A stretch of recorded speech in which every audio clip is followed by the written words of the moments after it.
Baik, bismillahirrahmanirrahim. Assalamualaikum warahmatullahi wabarakatuh. Alhamdulillah, alhamdulillahirabbil alamin. Wassalatu wassalamu ala asrofil anbiya'i wal mursalin wa ala alihi wa ashabihi ajmain. Rabbi shrah li sadri wa yassir li amri wahlul 'uqdatam min lisani yafqahu qawli. Yang sama-sama kita hormati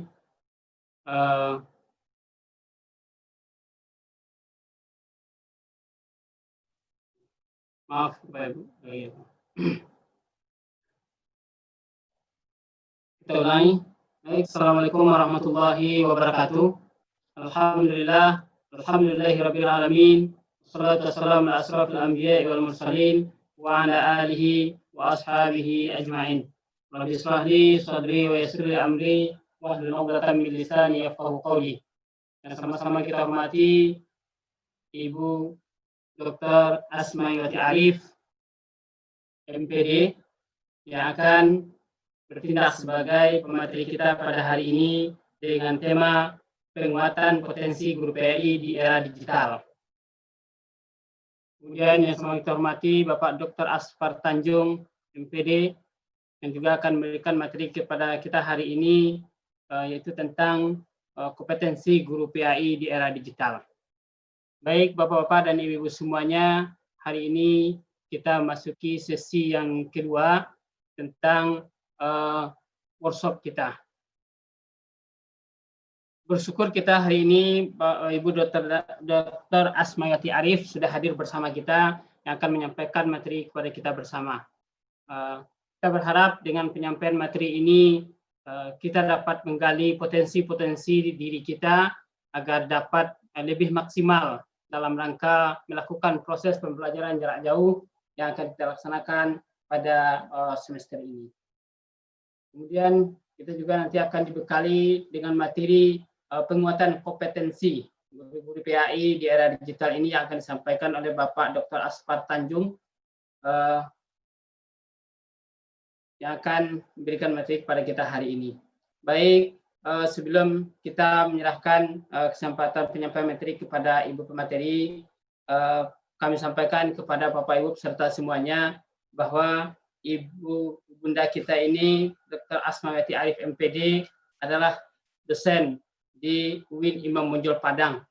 Beliau juga sebagai pembina AKPAI Provinsi Sumatera Barat. Suatu sejarah yang diukirkan oleh beliau adalah dengan kehadiran AKPAI di Sumatera Barat, ini adalah buah dari tangan beliau, bagaimana beliau menghubungkan ketika AKPAI sudah ada di Pulau Jawa, beliau membawa ke Sumatera Barat. Adalah hasil adanya AKPAI di Sumatera Barat hari ini diawali dengan kegigihan beliau bagaimana AKPAI bisa berkibar di Sumatera Barat. Sebagai gambaran singkat kepada untuk ibunda kita Dr. Asmayati Arif MPD.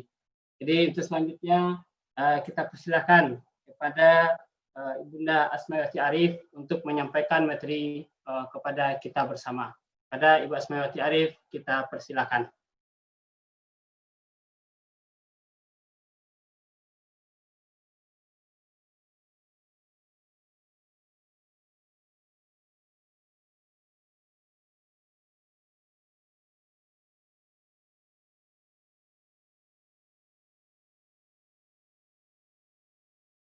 Silakan Bunda, di-unmute dulu mikrofonnya.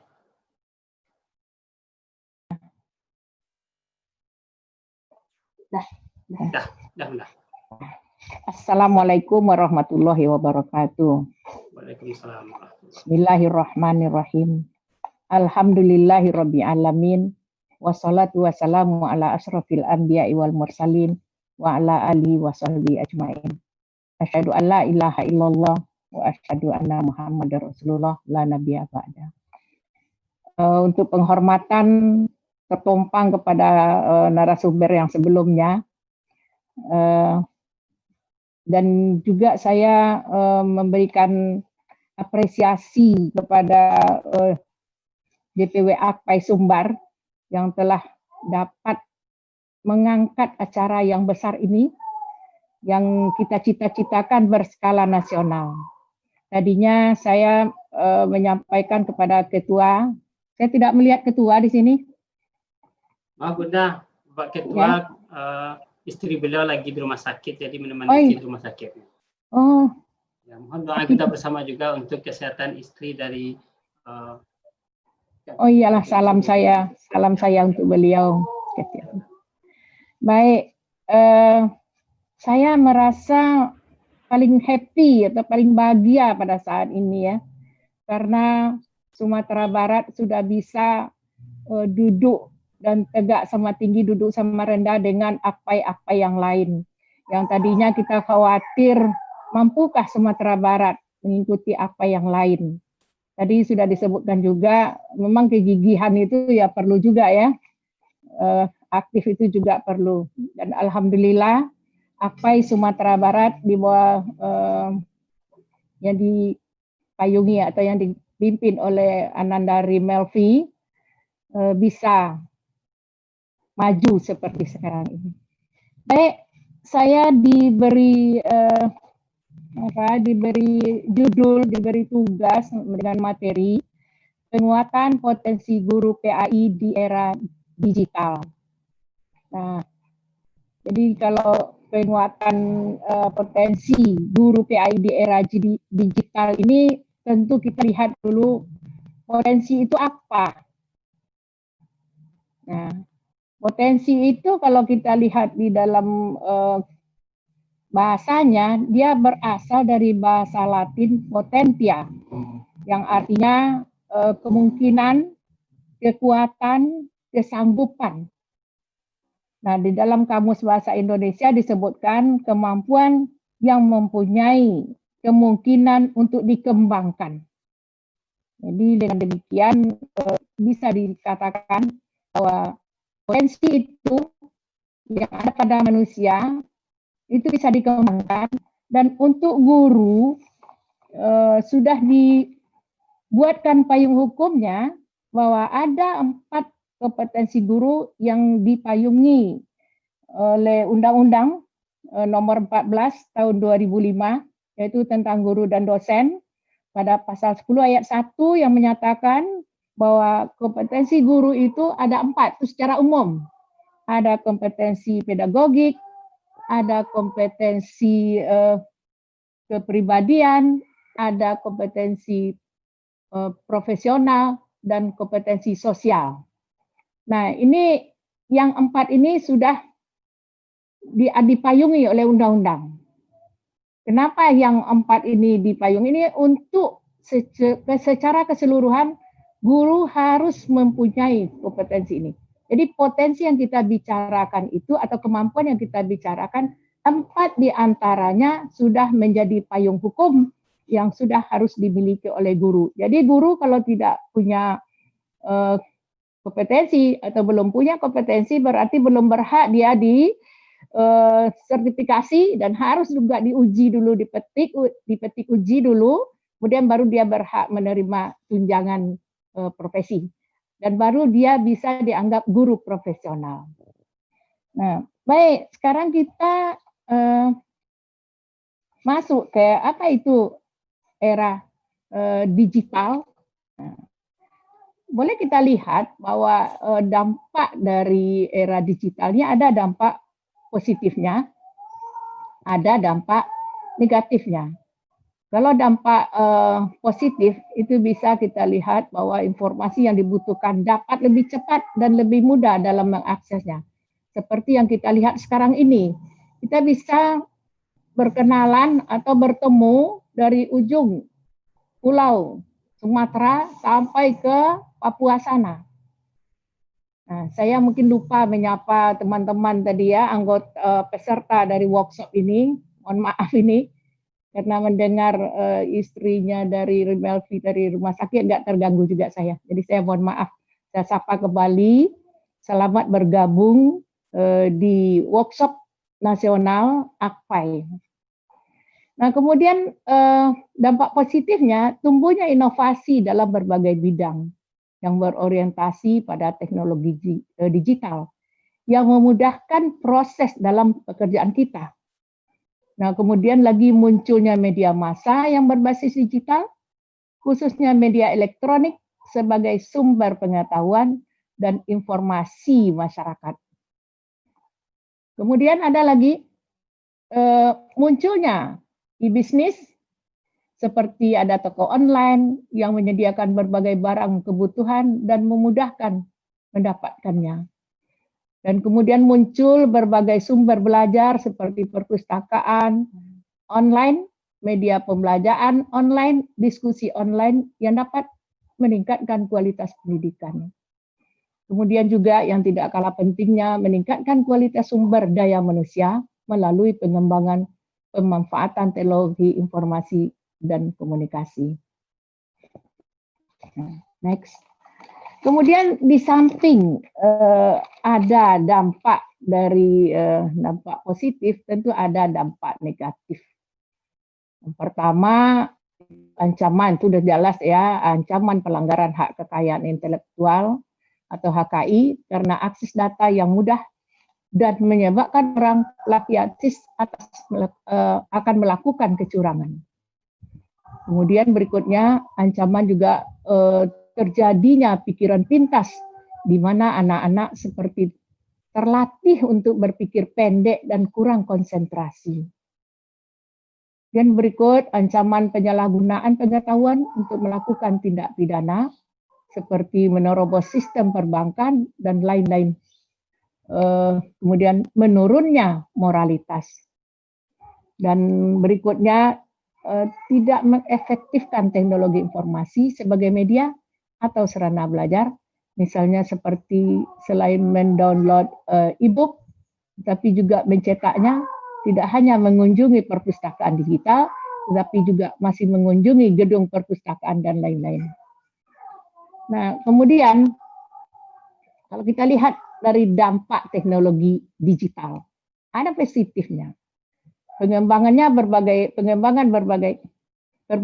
berbagai aplikasi itu sudah merebak seiring diproduksinya smartphone dengan operating system yang semakin memudahkan penggunanya. Perkembangan operating system yang merambah kepada peralatan digital rumah tangga seperti adanya mesin cuci pintar ya, smart washing machine. Nah, kemudian juga ada juga sekarang digital itu mengatur denyut jantung. Berapa denyut jantung kita sudah tahu dengan pakai gelang aja. Saya mau melihatkan pakai gelang berapa denyut jantung saya. Alhamdulillah saya pakai itu. Kemudian juga TV ya, smart TV dan lain sebagainya.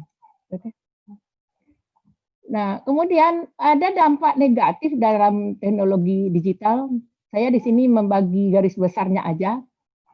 Teknologi dapat bersifat adiktif atau munculnya kecanduan. Sehingga kadang-kadang pekerjaan lain sudah ketinggalan karena saking candunya. Dan kadang-kadang juga kita sudah habis waktu karena saking candunya, apalagi bagi kita sebagai guru. Nah, banyak yang tinggal ya. Betulnya tidak perlu itu terjadi. Nah, kemudian lagi ada dampak memunculkan monofobia serta penggunaan media sosial yang berlebihan. Kadang-kadang kita tiap menit melihat handphone kita, apa yang terjadi.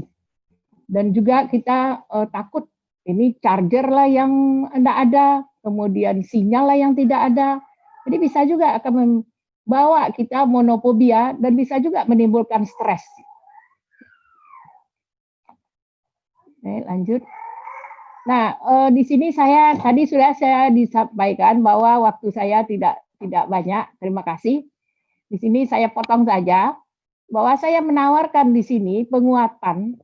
Nah, penguatan yang saya tawarkan tadi di kompetensi guru PAI di samping 4 tadi ada tambahan 2. Nah, ada yang spiritual dan ada kepemimpinan.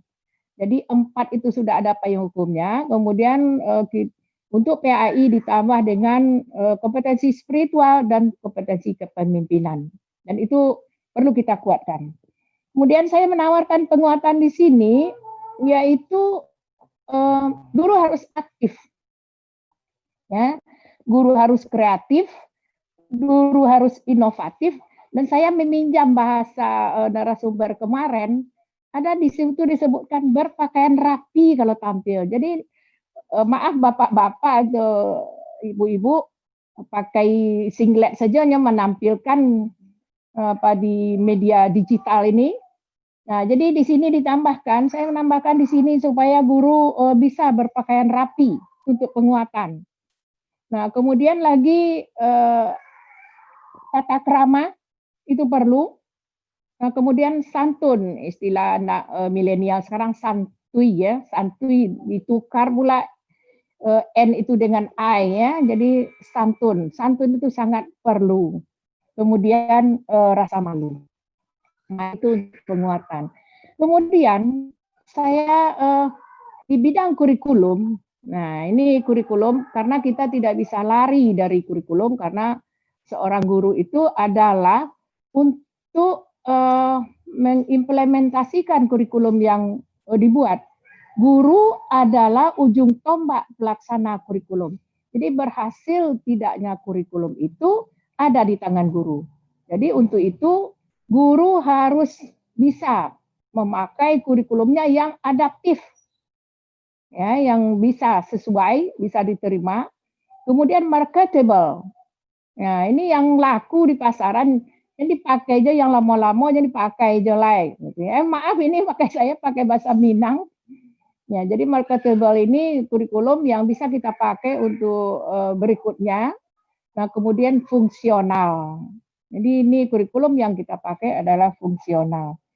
Nah, kemudian menurut saya ini perlu, menurut saya guru-guru kita, guru PAI, saya melihat sudah pintar-pintar sekali ya. Jadi tidak usah kita malu, kita tidak usah lebih minder bahwa kita itu seorang guru agama. Kita sudah bisa sejajar dengan guru-guru yang lain. Saya melihat kemarin itu tampilannya di KTA itu sudah bagus-bagus sekali.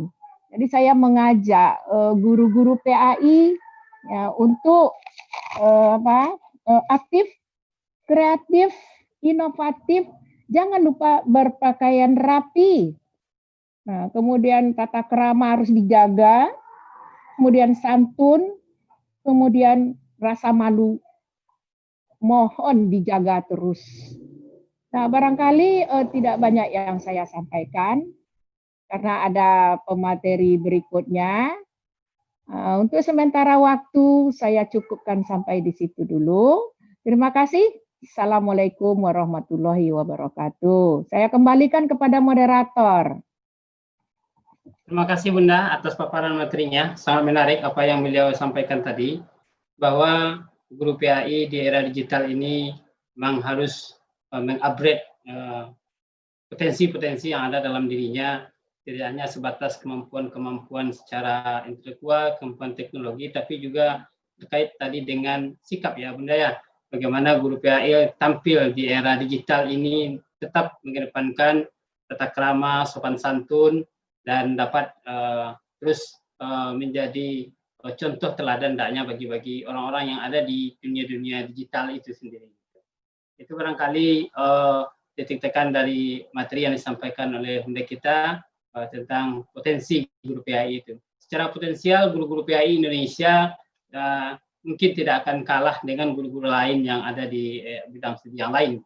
Tapi bagaimanapun kita bisa menjadi contoh bagi guru yang lain, bagaimana kita bisa menerapkan kelebihan-kelebihan kita dan sikap-sikap kita sebagai guru PAI. Kira seperti itu.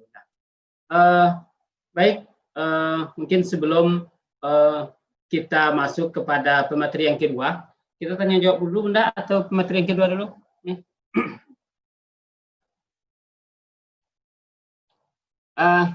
Baik, nampaknya kita akan melakukan kita masuk kepada materi yang kedua. Materi yang kedua ini akan disampaikan oleh Bapak Dr. Asfar Amir. Sebelum kita menyerahkan kepada Bapak Dr. Asfar Amir, kita akan bacakan kurikulum vitae beliau, bahwa beliau ini adalah nama lengkap beliau Dr. Haji Asfar Amir MM. Beliau lahir di Bulaan, Pariaman, 2 Mei 1962, pangkat 4A hari ini. Tugas beliau terakhir hari ini adalah sebagai Ketua Wajawas Provinsi Sumatera Barat. Beliau adalah pengawas PAI SLTP SLTA Kementerian Agama Kota Padang. Kemudian beliau alamat beliau Jalan Bakti 2 nomor 25 Alai Parak Kopi Padang. Handphone 08 11 66 7187. Kemudian banyak pengalaman yang sudah beliau raih. Jadi seminar tingkat internasional di Thailand tahun 2012, kemudian seminar internasional di UNES tahun 2013, dan terakhir seminar internasional di Malaysia tahun 2017. Moto beliau adalah hidup harus ikhlas karena keikhlasan akan mendatangkan sebuah ketenangan, kenikmatan dan kebahagiaan hidup di dunia dan di akhirat. Materi yang akan beliau sampaikan hari ini adalah bagaimana kompetensi guru PAI di era digital ini. Terus selanjutnya kita persilakan kepada Bapak Dr. Asfar Amir untuk menyampaikan materi. Pada Bapak kita persilakan dengan segala hormat.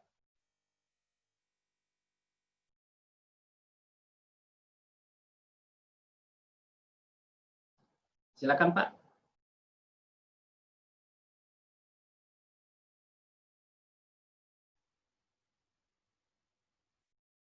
Oke, Bapak bisa.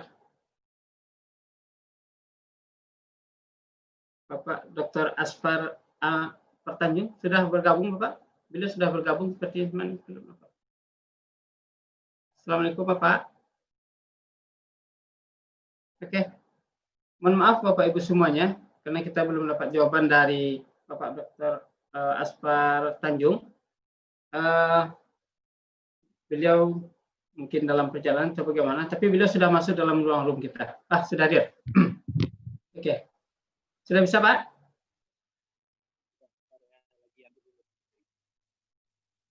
Assalamualaikum, Pak.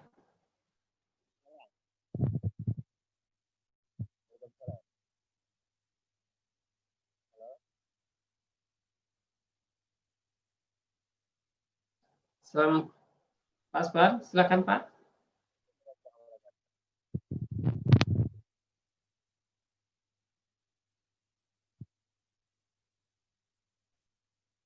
Oke, silakan Pak.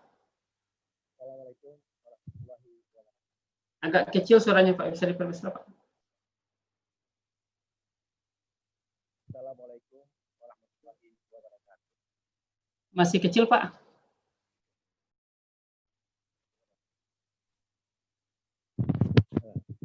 Assalamualaikum warahmatullahi wabarakatuh. Sudah agak jelas. Waalaikumsalam warahmatullahi wabarakatuh.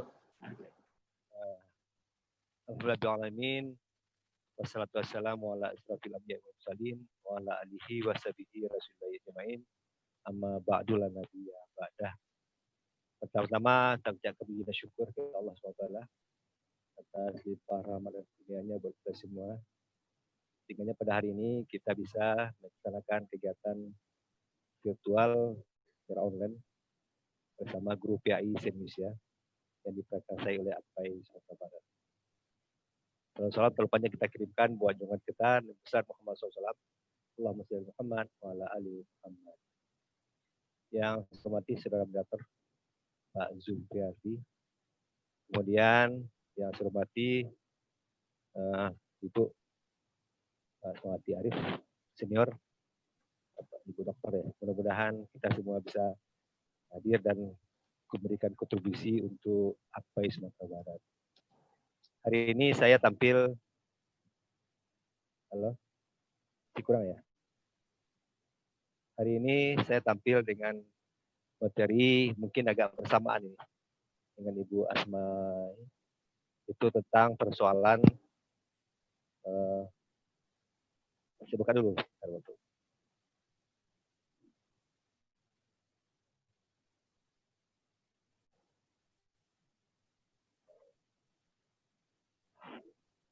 Ident suara Pak Aspar.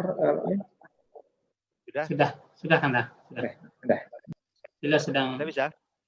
Sudah, silakan lanjut Pak. Mungkin suaranya agak diperkeras saja Pak, supaya jelas. Sudah, halo? Sudah bisa. Ini, Pak. Oke Pak. Sebentar. Ya.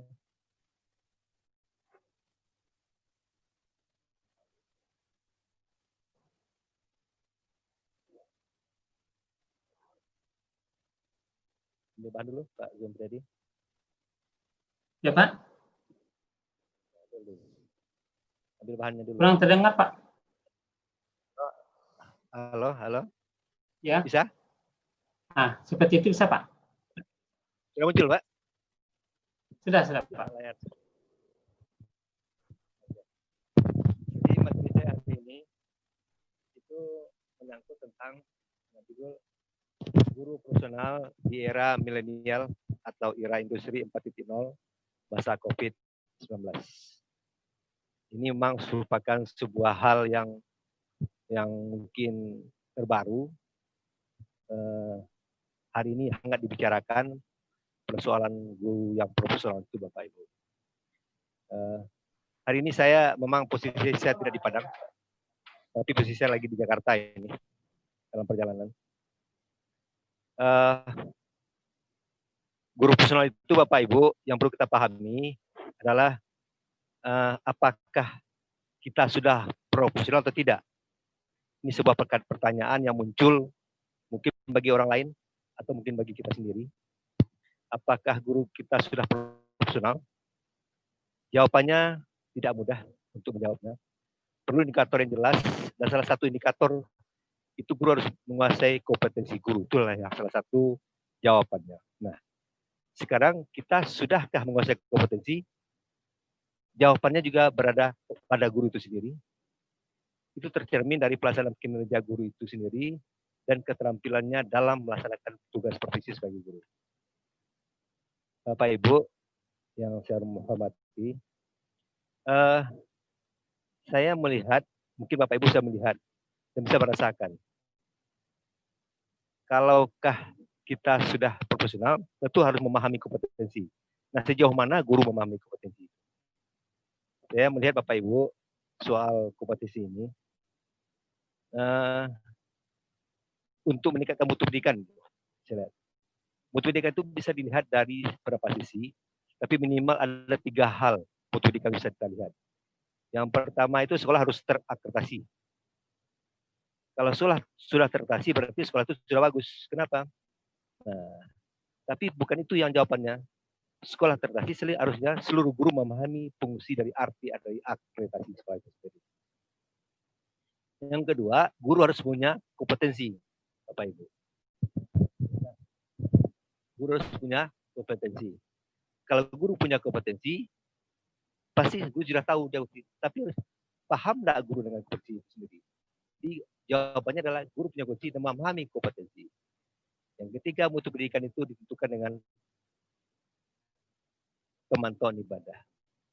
Anak harus dipantau ibadahnya setiap saat. Nah, kenapa ada hubungan ibadah dengan mutu? Pasti ada.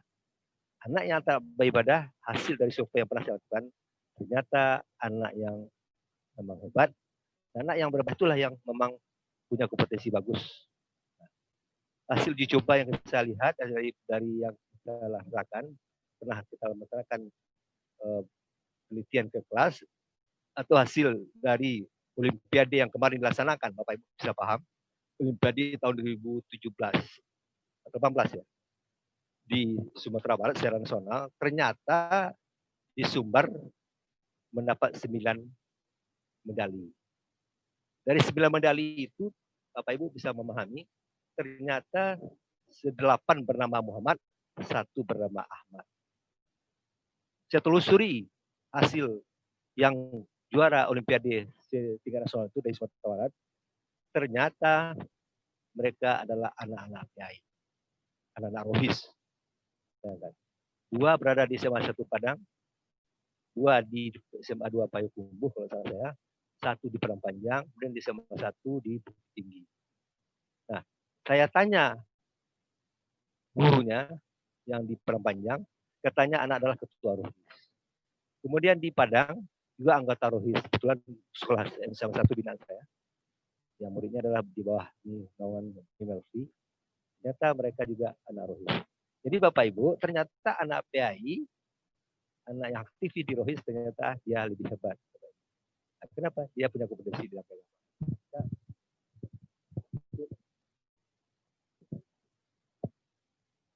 Nah, ini Bapak Ibu. Nah, jadi inilah sebuah paham yang saya pahami.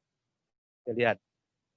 Nah, kemudian Bapak Ibu, ada lagi yang perlu kita pahami. Nah, sesuai dengan judul, pendidikan di era milenial itu apa? Ini yang terjadi, Bapak Ibu. Pendidikan milenial yang dikenal dengan 4.0 adalah pendidikan yang menghadirkan banyak perubahan yang lebih banyak mengandalkan teknologi modern yang menggunakan teknologi informatika atau TIK, dan revolusi industri 4.0 telah banyak mengubah gaya hidup manusia secara fundamental dan secara modern. Nah, ini mungkin agak bersama dengan yang disampaikan Ibu Mai tadi, Bapak Ibu. Nah, sekarang Bapak Ibu, sekarang sudah banyak mengatakan hari ini adalah era industri 4.0. Sekarang apa betul yang era industri itu apa? Mungkin bagi yang belum memahami, hari ini saya buka paparkan Bapak Ibu. Ada era, diawali dengan era industri 1.0, 2.0, 3.0. Hari ini adalah 4.0. Era industri 1.0 itu adalah mekanisme produksi menggunakan tenaga air dan uap. Bapak Ibu, kalau dulu orang melakukan atau menggiling padi itu dengan air. Kemudian terjadi perubahan-perubahan padi dengan listrik. Jadi perubahan Bapak Ibu hari ini, bayangkan Bapak Ibu, ini tadi cukup mungkin LR-nya atau listriknya yang berjalan, itu juga. Bapak Ibu, contohnya saja kita lihat hari ini di era 1.0. Bapak Ibu, dulu orang berkirim surat itu adalah diantarkan oleh seorang kurir. Dulu, masa lalu. Kurir mengantarkan ke pada zaman ada Abbasiyah, kalau salah sejarah Islam, diantarkan oleh seorang raja kepada raja lain. Kemudian terjadi perkembangan, mengantarkan surat-surat tidak lagi dengan kurir, tapi adalah melalui petugas pos. Itu terjadi di era 2.0. Kemudian Bapak Ibu, ada lagi era 3.0. Itu terjadi Bapak Ibu, mengantarkan surat itu melalui telegram. Telegram itu singkat kali. Ketika terjadi kemalangan, hari ini si A meninggal, mohon segera pulang. Datangnya dikirim hari ini, tapi sorenya baru disampaikan. Nah, sekarang 4.0 luar biasa lagi. Surat dikirim hanya dari telapak tangan yang ada, kemudian dikirimkan fotonya langsung, apa yang terjadi, detik itu juga orang akan tahu. Inilah era industri yang terjadi, Bapak Ibu. Nah, yang era milenial ini adalah era perubahan yang cukup mendasar. Jadi Bapak Ibu, kalau kita lihat hari ini, era milenial ini memang cukup luar biasa. Semua orang kalau tidak melakukan perubahan akan tertinggal. Kenapa itu guru? Guru adalah pendidik atau pengajar. Disebut dengan juga agen perubahan. Setiap orang yang mengajarkan suatu hal yang baru juga bisa dikatakan guru, Bapak Ibu. Jadi guru kalau tidak mau berubah, kalau tidak bisa memberikan hal yang terbaru, bukan yang namanya agen. Agen itu adalah menyampaikan sesuatu kepada seseorang, dan itu tentu ada yang terbaru. Kalau yang lama disampaikan itu akan tertinggal, Bapak Ibu. Dan guru juga bisa dikatakan sebagai tempat orang yang bertanya tentang sesuatu kepada mereka sendiri. Inilah tentang guru. Kemudian pengertian guru menurut undang-undang. Ini undang-undang 14 tahun 2005. Guru adalah tenaga pendidik profesional di bidangnya yang memiliki tugas utama mendidik, mengajar, membimbing, memberikan arahan, dan memberikan pelatihan, memberikan penilaian, dan evaluasi kepada peserta didik yang menempuh pendidikan sejak usia dini sampai ke tingkat lebih tinggi. Itulah yang dikatakan guru itu, Bapak Ibu. Nah, kemudian tugas guru itu apa? Mengajar, mendidik, mengembangkan, melatih, menilai. Inilah salah satu tugas guru di antara tugas guru yang Bapak Ibu pahami. Nah, kalau kita hubungi dengan persoalan-persoalan PAI hari ini, nah, kadang-kadang yang banyak dipertanyakan, Bapak Ibu. Kalau ada anak yang bermasalah, siapa guru agama? Ini yang kadang-kadang jadi masalah. Padahal seorang guru harus tahu tugas guru adalah mendidik. Mendidik adalah merubah perilaku dari tidak baik menjadi baik. Nah, saya sering mengatakan itu kepada sekolah-sekolah yang saya kunjungi, baik sekolah gurunya guru umum, guru bidang matematik, fisika, kimia. Ini yang kadang-kadang guru lupa dengan tugasnya. Ketika ada anak-anak bermasalah, yang salahkan adalah guru PI-nya mana, siapa guru agamanya. Padahal tugas guru adalah mendidik. Ini yang perlu kita pahami. Jadi kalau guru ada keseluruhan dalam mendidik, mengajar, dan membimbing. Kemudian apa itu guru personal? Jadi Bapak Ibu, guru personal adalah orang guru yang memiliki kemampuan, keahlian khusus di bidangnya, sehingga mampu melakukan tugas-tugas fungsi sebagai guru dengan kemampuan maksimal. Nah, Bapak Ibu. Guru personal adalah guru yang memahami kompetensi, Bapak Ibu. Ini yang perlu kita pahami. Nah, menurut undang-undang guru dan dosen, jadi tadi juga jelaskan, itu Bapak Ibu, yang maksud dengan guru adalah pendidik profesional dan tugas utamanya adalah mendidik, mengajar, membimbing, mengarahkan. Dan guru profesional itu jelas harus memiliki kompetensi pedagogik, sosial, kepribadian. Nah, ini Bapak Ibu, ada 4 kompetensi yang harus dipahami seorang guru. Jadi kompetensi ini harus dipahami sehingganya jangan lagi ada guru yang tidak memahami kompetensi. Saya pernah menguji beberapa guru ketika dialog di Lokakarya, pertemuan pimpinan guru. Ketika ditanya kompetensi itu berapa, ada yang menjawab kompetensinya ada 8, ada yang 7, mungkin dihubungkan dengan KD. Bukan KD, ini adalah kompetensi guru. Ini sosial, kepribadian, profesional. Bapak Ibu, inilah yang dilakukan Bapak Ibu. Nah, ini. Nah, kemudian ada 10 ciri guru profesional, Bapak Ibu. Yang melihat ada 10 ciri. Yang pertama selalu punya energi dengan siswanya. Kemudian punya tujuan jelas untuk pelajarannya. Punya keterampilan mendisiplinkan yang efektif, Bapak Ibu. Kemudian punya keterampilan manajemen kelas yang baik. Bisa berkomunikasi dengan orang tua. Nah, ini yang penting Bapak Ibu.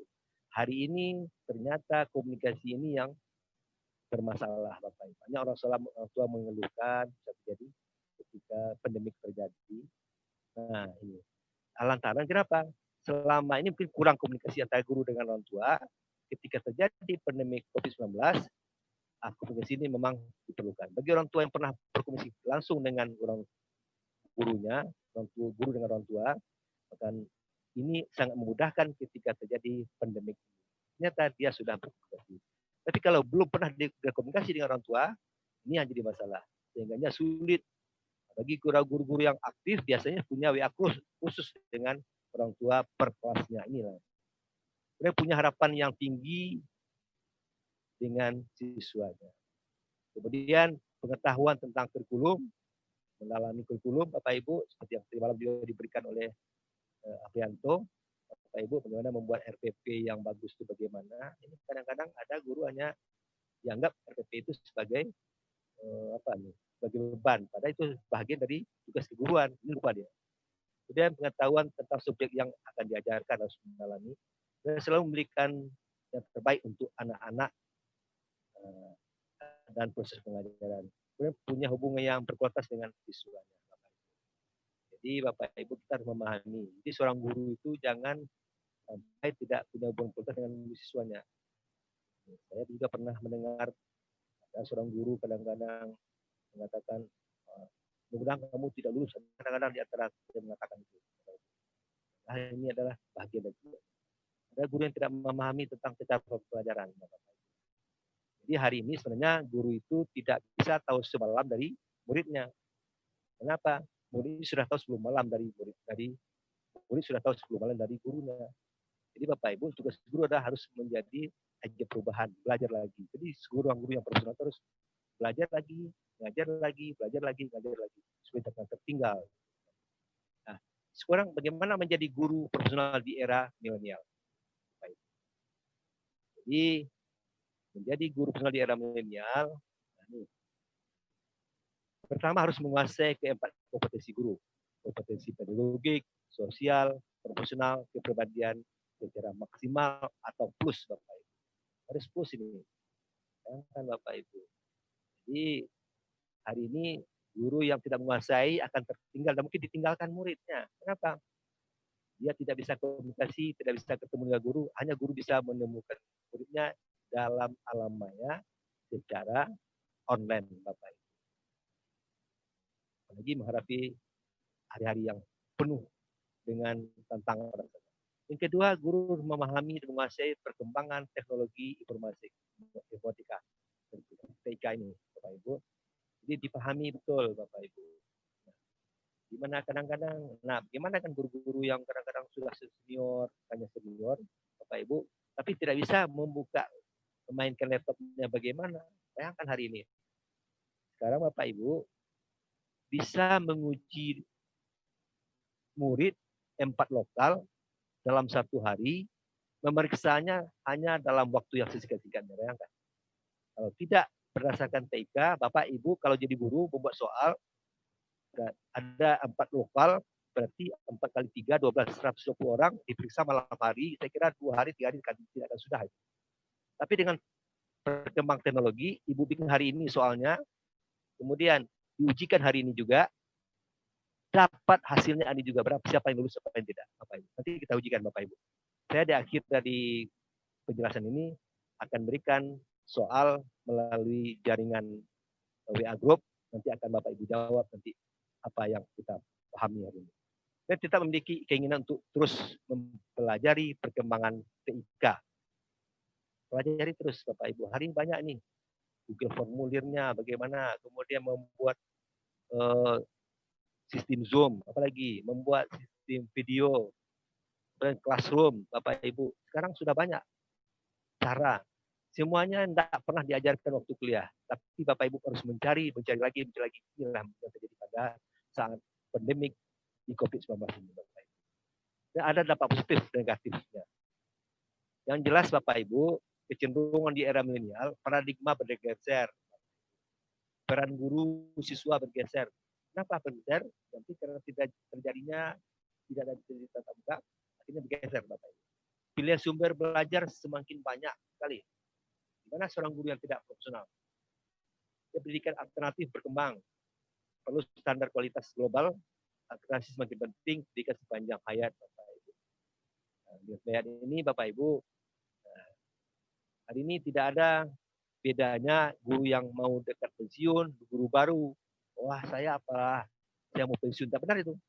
Pendidikan sepanjang hayat. Jadi walaupun kita mau berdekat pensiun, Bapak Ibu tetap berbuat untuk kebaikan, untuk mengajar kepada anak, sehingga anak jadi lebih baik. Ada prinsip umum kelemahan PBM. Yang pertama, media tidak dapat 100% menggantikan peran guru, Bapak Ibu. Nah, inilah kelemahan sistem online, Bapak Ibu. Tidak bisa. Hari ini, Bapak Ibu, guru tetap dibutuhkan peranannya, walaupun di saat pandemi. Makanya harus mendalami dan tidak bisa bertatap muka langsung. Kemudian menimbulkan masalah baru dalam mengatasi biaya pembelian paket, Bapak. Ini kelemahan PBM momen, Bapak Ibu. Dan guru tidak bisa mengamati langsung karakter dan kepribadian siswa. Ini yang terjadi, kelemahan juga. Kemudian kesulitan dalam memonitor pelaksanaan PBM. Ini kesulitan Bapak Ibu. Nah, dan dampak negatif lain, Bapak Ibu, kurang efektifnya sistem belajar mengajar.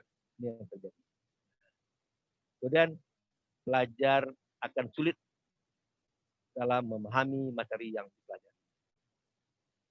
Kurang interaksi sosial antara teman, guru, dan pelajar. Lainnya Bapak Ibu. Jadi sistem belajar dia kurang interaksi. Pelajar lebih menggampangkan sistem belajar, dan akibatnya mereka susah dan memahami pelajaran. Kenapa gampang Bapak Ibu? Digampangkan saja. Saya mendengar ketika ada anak yang mau ujian hari itu, ada yang tertidur. Bayangkan, karena di rumah tertidur. Ini tidak benar ini. Dia harus ada nih connect antara guru dengan orang tua. Jadi kadang-kadang ini yang perlu. Jadi harusnya dipahami bagaimana hubungan orang tua dengan murid, dengan guru, dengan orang tua murid. Pengawasan langsung sulit dilakukan guru karena tidak berhadapan langsung. Dan dampak positif. Penyampaian materi pelajaran dapat diseragamkan. Inilah dampak positifnya Bapak Ibu. Hari ini sama-sama dampak positif. Kemudian PBM menjadi menarik dan berkolaborasi orang tua dengan guru. Ini terjadi menarik. Kenapa terjadi belajar dengan sistem online, kemudian belajar sambil duduk, sambil berdiri, sambil jalan, Bapak Ibu. Seperti saya hari ini sedang bepergian ke luar daerah, ke Jakarta, tetap bisa mengajar. Andai kan tidak dilaksanakan sistem belajar online hari ini, terpaksa saya harus ke Padang dulu, baru bisa tampil untuk kegiatan workshop ini. Dan kemudian Bapak Ibu, ada lagi memicu kepercepatan transportasi pendidikan. Kemudian lagi positifnya jumlah waktu pelajaran dapat dikurangi.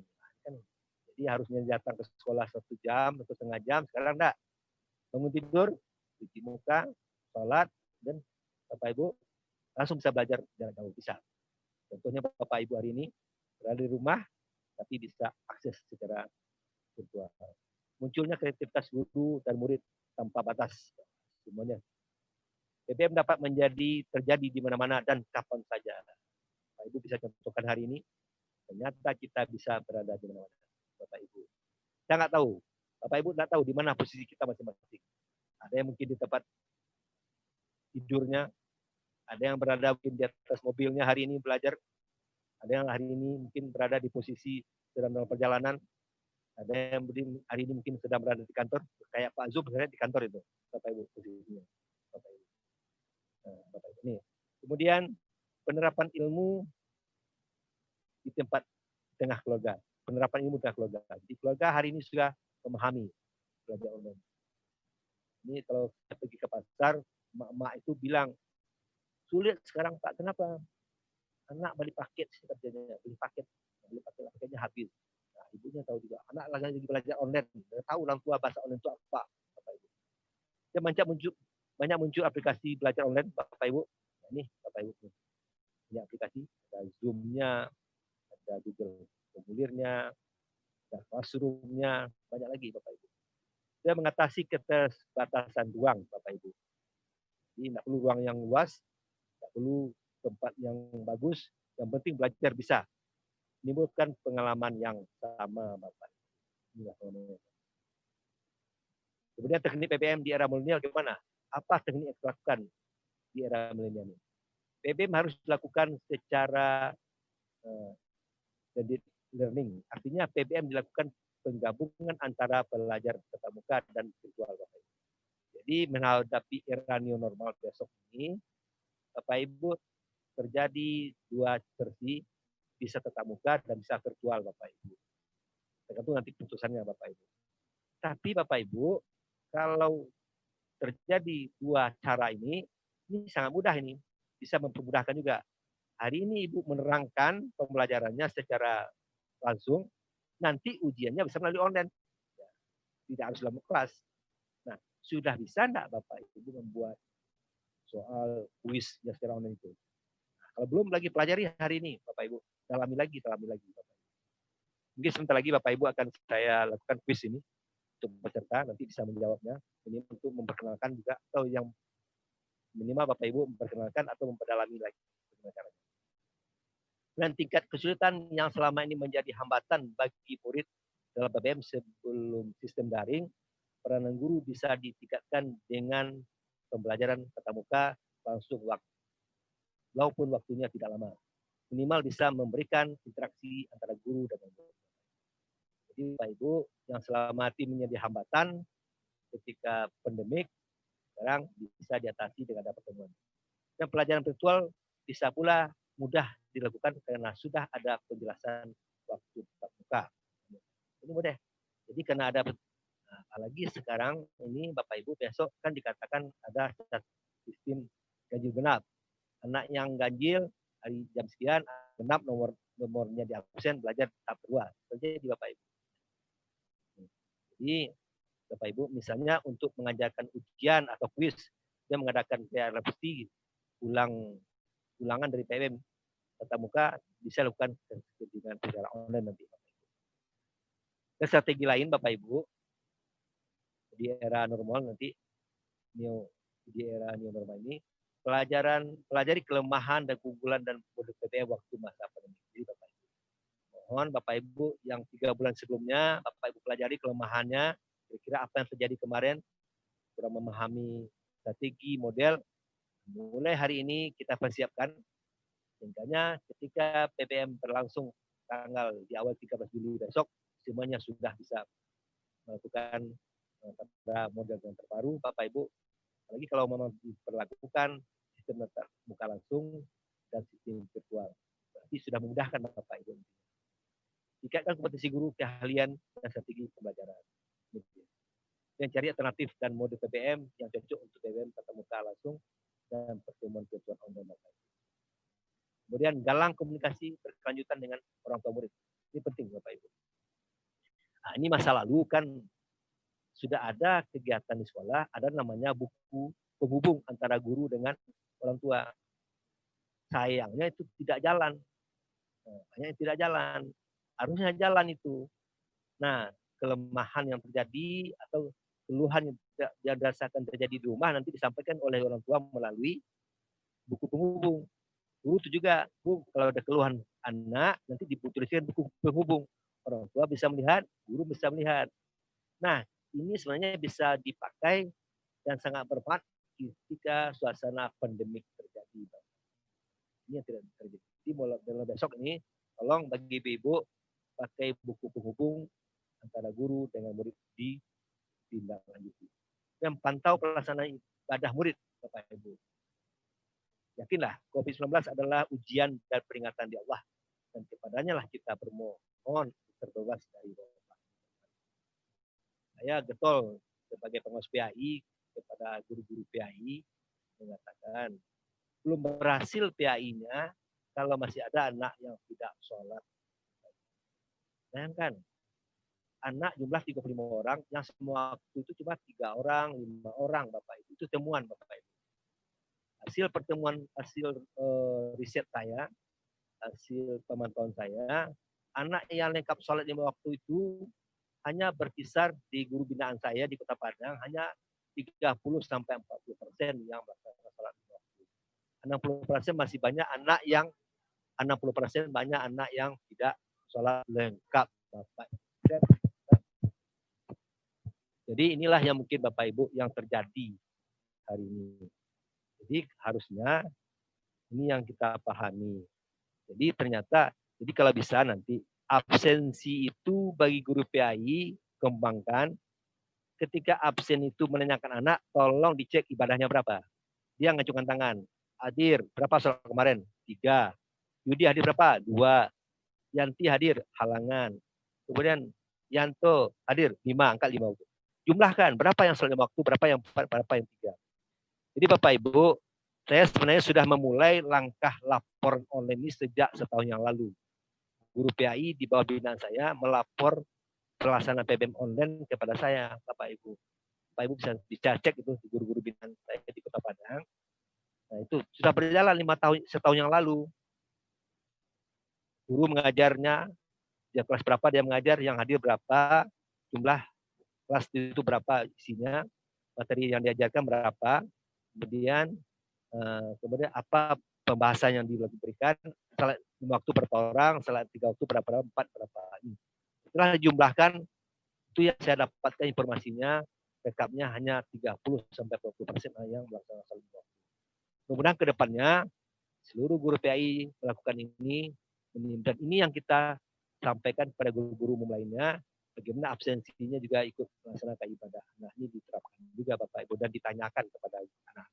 Kalau seluruh guru melaksanakan ini, yakinlah saya akan terjadi perubahan mendasar di antara murid.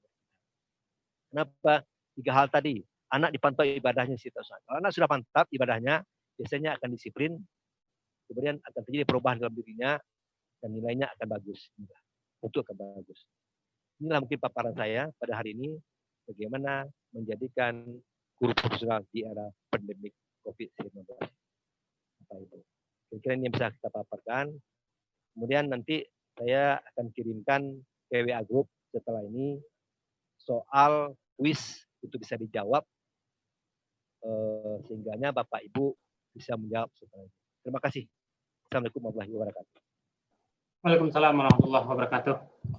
Terima kasih Bapak Dr. Aspar Tanjung yang sudah menyampaikan materi untuk kita bersama terkait dengan bagaimana guru PAI di era digital hari ini.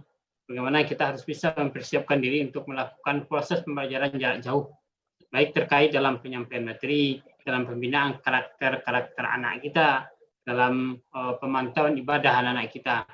Satu poin yang beliau sampaikan tadi adalah bahwa berdasarkan hasil penelitian beliau bahwa anak yang ibadahnya bagus itu cenderung dan boleh dikatakan juga berprestasi baik gitu. Jadi dari hasil beliau itu dapat tergambar bahwa ibadah itu berpengaruh kepada prestasi seseorang. Maka sebagai guru PAI mungkin inilah yang perlu kita terus bina dan tingkatkan anak kita bagaimana tetap melakukan ibadah dengan baik sehingga prestasi-prestasinya juga akan terus meningkat. Kemudian bagaimana kita mempersiapkan diri untuk penyampaian materi, penyampaian ujian-ujian secara online karena sudah dipastikan bahwa khusus untuk Kota Padang dan Sumatera Barat kita akan melakukan pembelajaran secara daring. Mungkin provinsi-provinsi lain juga banyak yang melakukan pembelajaran secara daring, maka kompetensi untuk pembelajaran jarak jauh ini memang butuh kita lakukan. Dan juga di akhir tadi beliau juga menyampaikan bahwa akan ada kuis. Ini biasanya ada hadiah ya Pak ya? Nah, ya Pak? Kalau kuis ini biasanya beliau kasih hadiah nih. Saya juga pernah pengalaman mengikuti beliau. Ini siapa yang peringkat satunya akan dikasih hadiah ini biasanya. Ini kalau bisa dikirim hadiahnya Pak. Mungkin beliau akan kirim link kuisnya sembari kita juga akan bertanya jawab sambil menunggu link kuis yang akan beliau bagikan nanti untuk peserta. Baik, kepada Bapak Ibu semuanya kita akan buka sesi tanya jawab. Mungkin untuk tahap pertama kita buka 3 penanya dulu. Yang mau bertanya kita persilakan untuk mengangkat tangan dan silakan untuk meng-unmute mic-nya nanti setelah kita izinkan dari panitia. Gitu. Baik, tentu kepada peserta juga perlu kami sampaikan karena materi kita hari ini ada 2, mohon jelas pertanyaannya diarahkan kemana, kepada Bunda Asmayoti Arif atau kepada Bapak Aspar Tanjung. Oke, sudah ada yang yang mengangkat tangan, Usriyadi. Ya, ini sudah angkat tangan. Silakan Usriyadi untuk unmute untuk menyampaikan pertanyaannya. Silakan.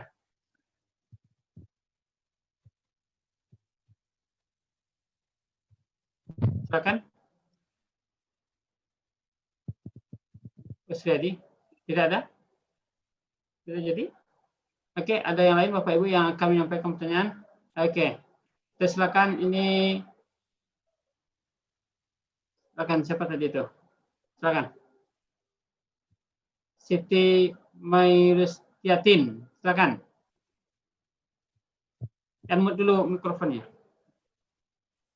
Siti Masruatin, silakan Ibu.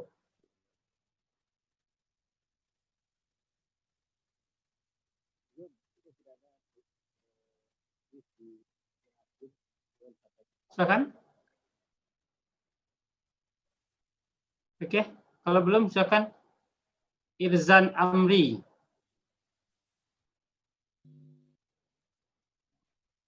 Oke, Ibu Mas Suratin sudah. Oke, Irzan, silakan. Assalamualaikum warahmatullahi wabarakatuh. Waalaikumsalam warahmatullahi wabarakatuh. Saya tertarik jadi pemaparan dari Bapak Asraf Tanjung tadi. Tidak sukses seorang guru PAI kalau siswanya belum lengkap ibadahnya, terutama ibadah sholat ya Pak ya. Alhamdulillah kami di sekolah di SMP 4 itu sudah mencoba memang untuk melaksanakan ibadah, mengejar ibadahnya. Dengan latar belakang siswanya rata-rata kalau saya teliti baru 2 tahun ini. Cek. Masuk suaranya Pak? Sudah, silakan. Lanjut. Saya cek itu dari laporan seluruh guru. Rata-rata siswa itu 75% adalah broken home. Orang tuanya ada yang sudah cerai, Ada yang cerai hidup, ada yang cerai mati. Kemudian ada yang orang tuanya rata-rata itu pedagang, perginya malam, jadi nggak ketemu dengan anaknya di rumah.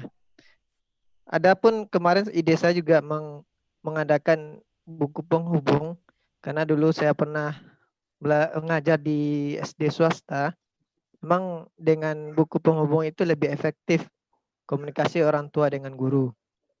Nah, tapi di sekolah saya yang sekarang itu untuk mencoba berkomunikasi dengan orang tua dan umpan baliknya itu tidak maksimal, Pak. Nah, apa langkah selanjutnya yang mesti kami lakukan? Kalau sholat kemarin sudah kami coba, pertama sholat berjamaah itu di lapangan semuanya. Kepala sekolah membelikan tikar, satu kelas itu 2 tikar, jadi semuanya di lapangan. Guru dan TU bekerja sama untuk mengiring, bahasanya agak sadis sedikit, menggiring siswa untuk berwuduk, kemudian untuk pergi ke lapangan semuanya untuk sholat. Tapi dari sekian banyak, ada yang menjadi sangat sedih sekali kami. Mereka berwuduk itu hanya sekedar membasuh muka, kemudian tangan, kemudian dilap-lap semuanya. Yang ya tidak maksimal lah berwuduknya. Hanya sekedar basah dan itu tidak seperti wudhu yang sebenarnya. Kemudian mereka ketika sholat ya masih ada yang dorong-dorong. Akhirnya tidak maksimal dengan kondisi juga alam. Ketika hujan maka sholatnya bergantian. Itu satu. Kemudian faktornya emang musola kami itu kondisi sekolah musolanya kecil sekali. Nah, akhirnya untuk sekarang kami membuat ide.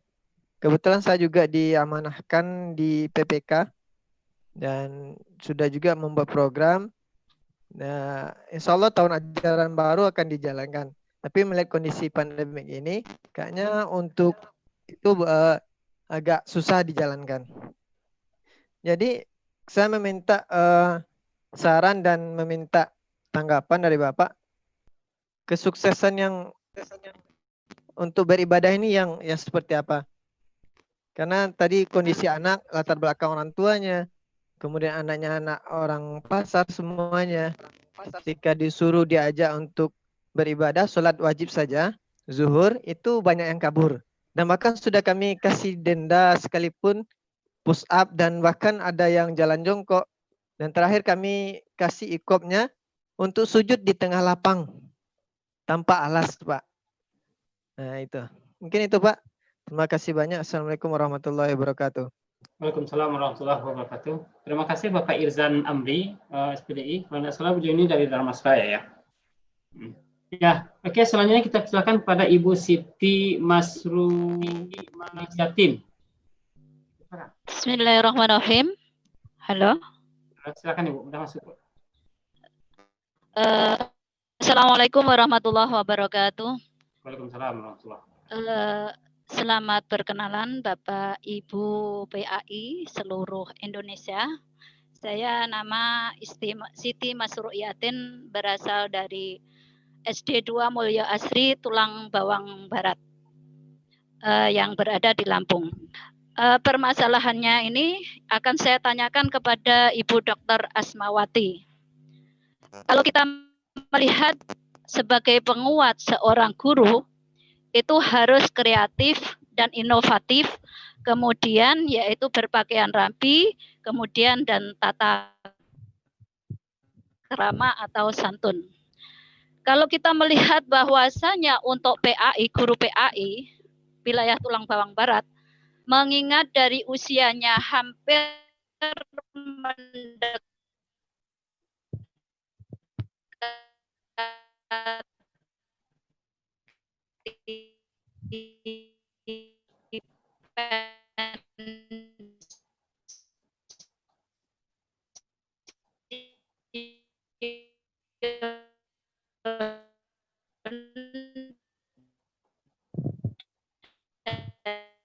di sekian persen guru PAI. Dalam kondisi semacam ini, untuk meningkatkan ibadah, kita duhur aja kita mengalami kesulitan untuk menundukkan anak untuk lebih disiplin.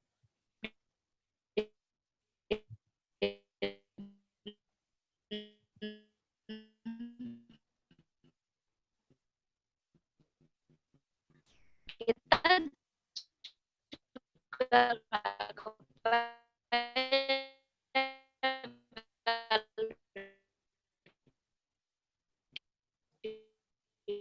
di rumah, bagaimana kita mengawasinya?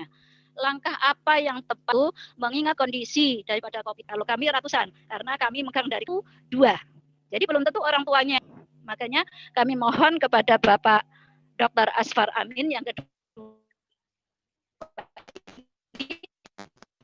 untuk lebih mudahnya memantau kita sebagai guru agama dalam peningkatan ibadahnya bagaimana. Sekian, terima kasih. Waalaikumsalam warahmatullahi wabarakatuh. Terima kasih Ibu Siti Masriatin, walaupun suaranya agak putus Ibu. Jadi kita menangkap inti dari pembicaraan beliau itu adalah bahwa bagaimana untuk dalam kondisi pandemi hari ini kita tidak ketemu dengan anak-anak, bagaimana nih pemantauannya ibadah anak-anak kita ini. Sementara sekian banyak anak, sementara kita tidak dapat bertemu langsung dengan anak-anak tersebut gitu. Kira-kira seperti itu tanggapan mungkin dari Ibu Asmiati dan Bapak Asfar langsung keduanya gitu. Yang ketiga, kita minta pertanyaan dari atau tanggapan dari Ibu Yusni Arti. Silakan. Iya, halo. Ya, silakan dah masuk, Bu. Ya, bismillahirrahmanirrahim. Assalamualaikum warahmatullahi wabarakatuh. Waalaikumsalam warahmatullahi wabarakatuh. Salam untuk semuanya, guru PAI se-Indonesia. Saya dari Padang Panjang, Sumatera Barat. Mungkin ada sedikit persoalan ke Bapak Asfar Tanjung mungkin. Si orang pengawas yang energik saya melihatnya, Pak. Karena kemarin sempat saya berbicara dengan beliau di masjid apa ya, lupa saya, ketika pelatihan G-School ya. Kalau nggak salah. Oh iya, beliau kayaknya kreatif banget dengan umur beliau tuh ya. Kemarin waktu itu sempat minta nomor HP juga, tapi karena kesibukan nggak jadi komunikasi. Terima kasih Pak, bahagia sekali hari ini bisa bertemu ramah dengan Bapak di dunia maya seperti ini.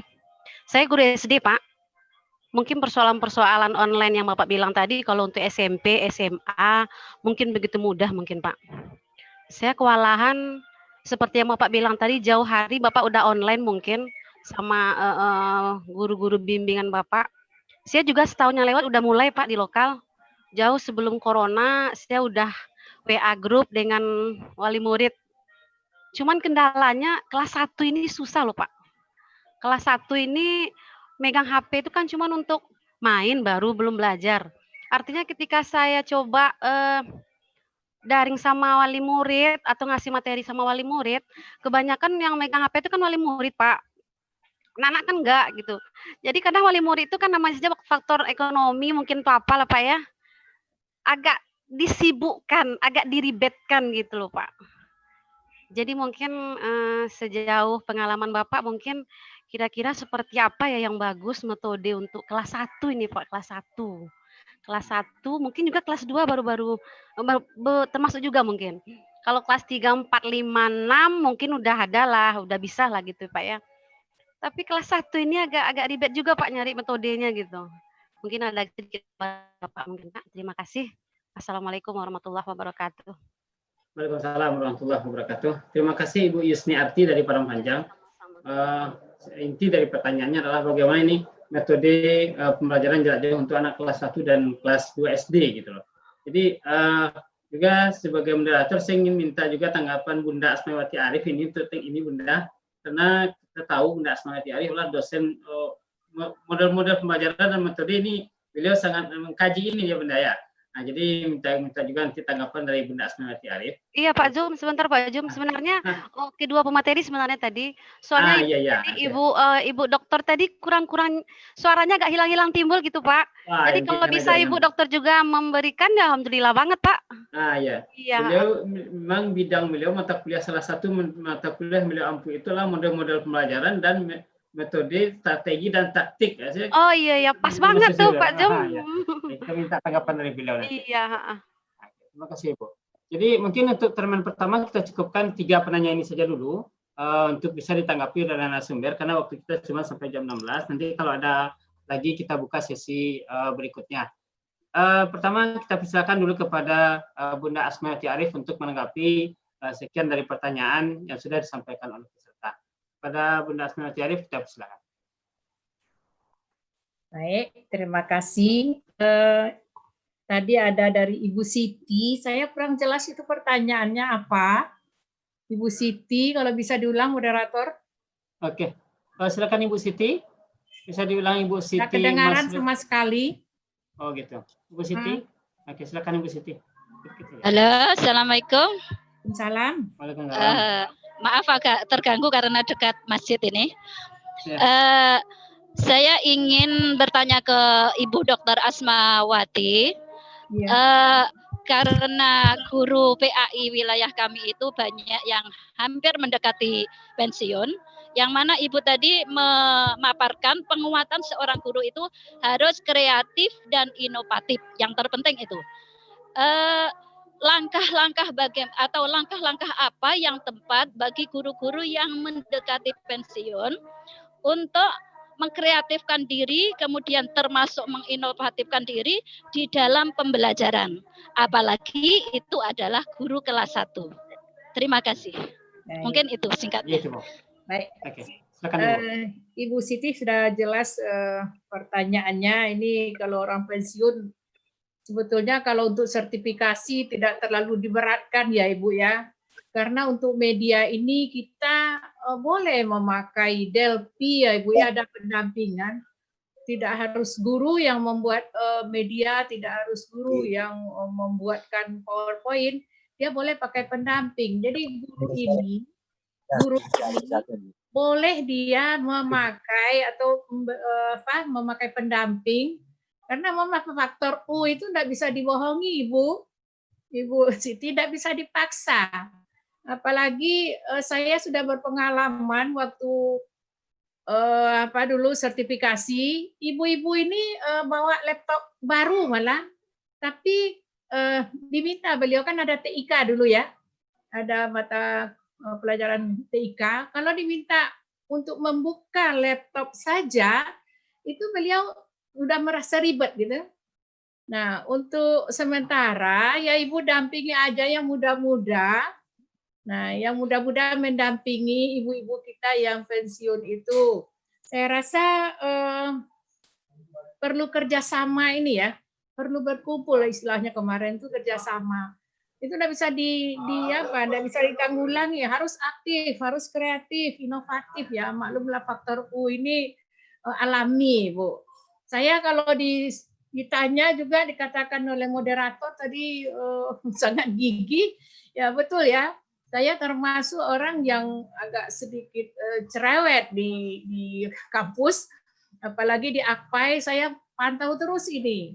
Ini bagaimana guru yang belum tersentuh harus diberikan pencerahan, rangkul ibu-ibu yang belum belum bisa buka laptop segalanya. Jadi untuk sementara Ibu yang faktor U itu kita tanggulangi aja dulu Ibu. Begitu jawaban saya Ibu Siti. Ya, banyak Ibu yang mau pensiun itu masih banyak Ibu. Halo? Ya, oke. Banyak Ibu. Sebagai pengalaman memang banyak yang mau pensiun itu Bu. Ya, ya. Saya mewakili teman-teman guru yang lain menjawabnya Bu. Memang sudah banyak yang mau pensiun itu Bu. Rata-rata di semua sekolah seperti itu. Ya. Betul, itulah salah satu yang untuk digital ini sudah mulai bosan. Saya yang mungkin yang orang yang tidak bosan-bosannya untuk teknologi ini. Nah, kemudian untuk Ibu Yusmi tadi ya jawaban saya tadi juga hampir sama ya. Ini anak kecil bagaimana ini kita menghadapi dengan teknologi ini dengan digital. Tapi mereka lebih pintar dari kita, Ibu. Dan pemikirannya itu daya tangkapnya cukup kuat. Nah, kalau untuk menghafal, saya salut dengan anak-anak kecil sekarang. Nah, tentu sambil bermain atau diberikan apa ya, yang materinya yang saya katakan adaptif itu ya, sesuai dengan anak-anak. Nah, ini perlu kita baca kembali, kita lihat kembali, kita mau pakai apa, model apa. Nah, kan sekarang yang untuk kelas 1, 2, dan 3 itu kita pakai tematik ya Ibu ya. Tematik kita ya.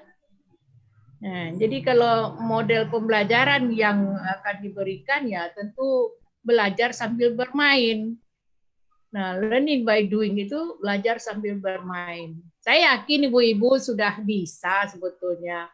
Bahkan di tangan ibu-ibu inilah ujung tombak. Kalau mereka itu dari awal sudah bisa diatur dan model pembelajarannya yang sudah bagus diberikan, sampai ke atas dia pintar, Ibu. Nah, jadi ibu-ibu sudah berpengalaman sebetulnya. Jadi banyak model, itu tergantung materi apa yang akan kita pakai. Dan metode ya yang akan kita pakai sesuai dengan karakteristik materi yang kita sajikan. Kita menyajikan materi membaca. Tentu metode yang kita pakai adalah metode membaca. Nah, bukan metode terjemah, bukan metode menyanyi, tapi adalah metode ikra ya Bu ya.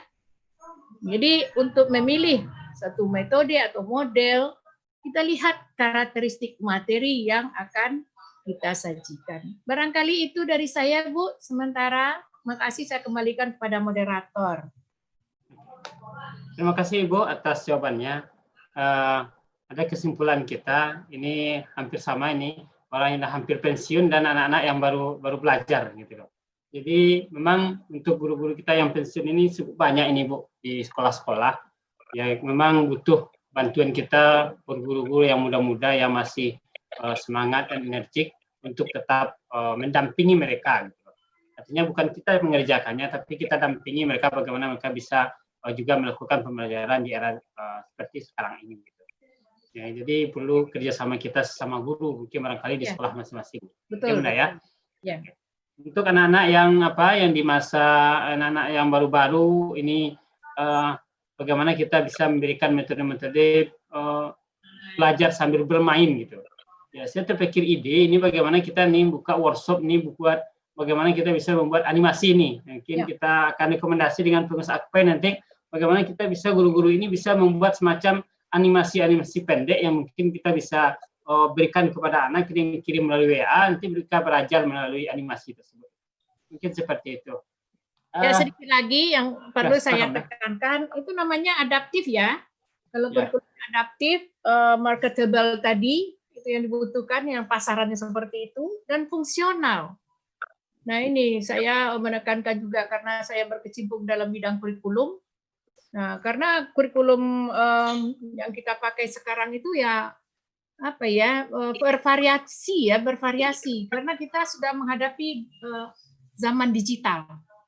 Nah, dan itu juga sudah disampaikan oleh McNeil bahwa kurikulum itu ada yang namanya kalau kita mau memberikan materi saja itu kurikulumnya klasik ya, itu kurikulum klasik. Nah itu lebih berorientasi kepada materi. Nah sekarang kita berhadapan dengan teknologi, ada kurikulum teknologi. Nah itu juga dipayungi oleh teori pendidikan teknologi. Jadi kurikulumnya kurikulum teknologi. Nah apa yang Anda sampaikan, moderator sampaikan tadi, perlu juga APAI itu mengajak teman-teman bagaimana membuat animasi yang cocok untuk usia. Nah, ini untuk usia ibu-ibu, ini untuk usia anak-anak, ini untuk usia remaja, dan juga untuk usia orang tua. Nah, ini yang saya katakan adaptif itu. Terima kasih, saya kembalikan. Terima kasih Bunda atas tambahan jawabannya. Selanjutnya kita persilakan kepada Bapak Dr. Aspar Tanjung untuk memberikan tanggapan ataupun jawaban dari pertanyaan-pertanyaan para peserta tadi. Silakan Bapak. Ya, terima kasih. Pak Zum, itu sudah ada saya kirim kuis di ya Pak Zum. Tolong disampaikan ke WA grup workshop. Sudah Pak. Sudah kemudian tapi belum saya di link chat. Tapi belum saya buka kuncinya. Saya Oh kunci gitu, dulu. belum dijawab sekarang ya Pak ya? Oh gitu. Belum, bentar. Atau lagi lah jawab. Atau boleh hari ini jawab boleh juga, Bapak Ibu. Itu dengan password Asfar ya. Nah, passwordnya Kalau Asfar ya. oke. Oke, silakan. Ya, sekarang jam berapa nih? 15.36 Pak. 36. Kita nanti sambil jalan kita berikan waktunya nanti sekitar 15 menit menjawabnya. Ya. Nanti Ya. saya kunci nanti setelah 36 berapa tuh? Berarti pas jam 4 ya dikunci. Ya, lebih kurang seperti itu Pak. Jam kan. Saya buka kunci dulu. Boleh Pak, sambil menjawab pertanyaan juga boleh Pak. Bentar. Oke. Saya buka dulu Ya, kuncinya biar pas.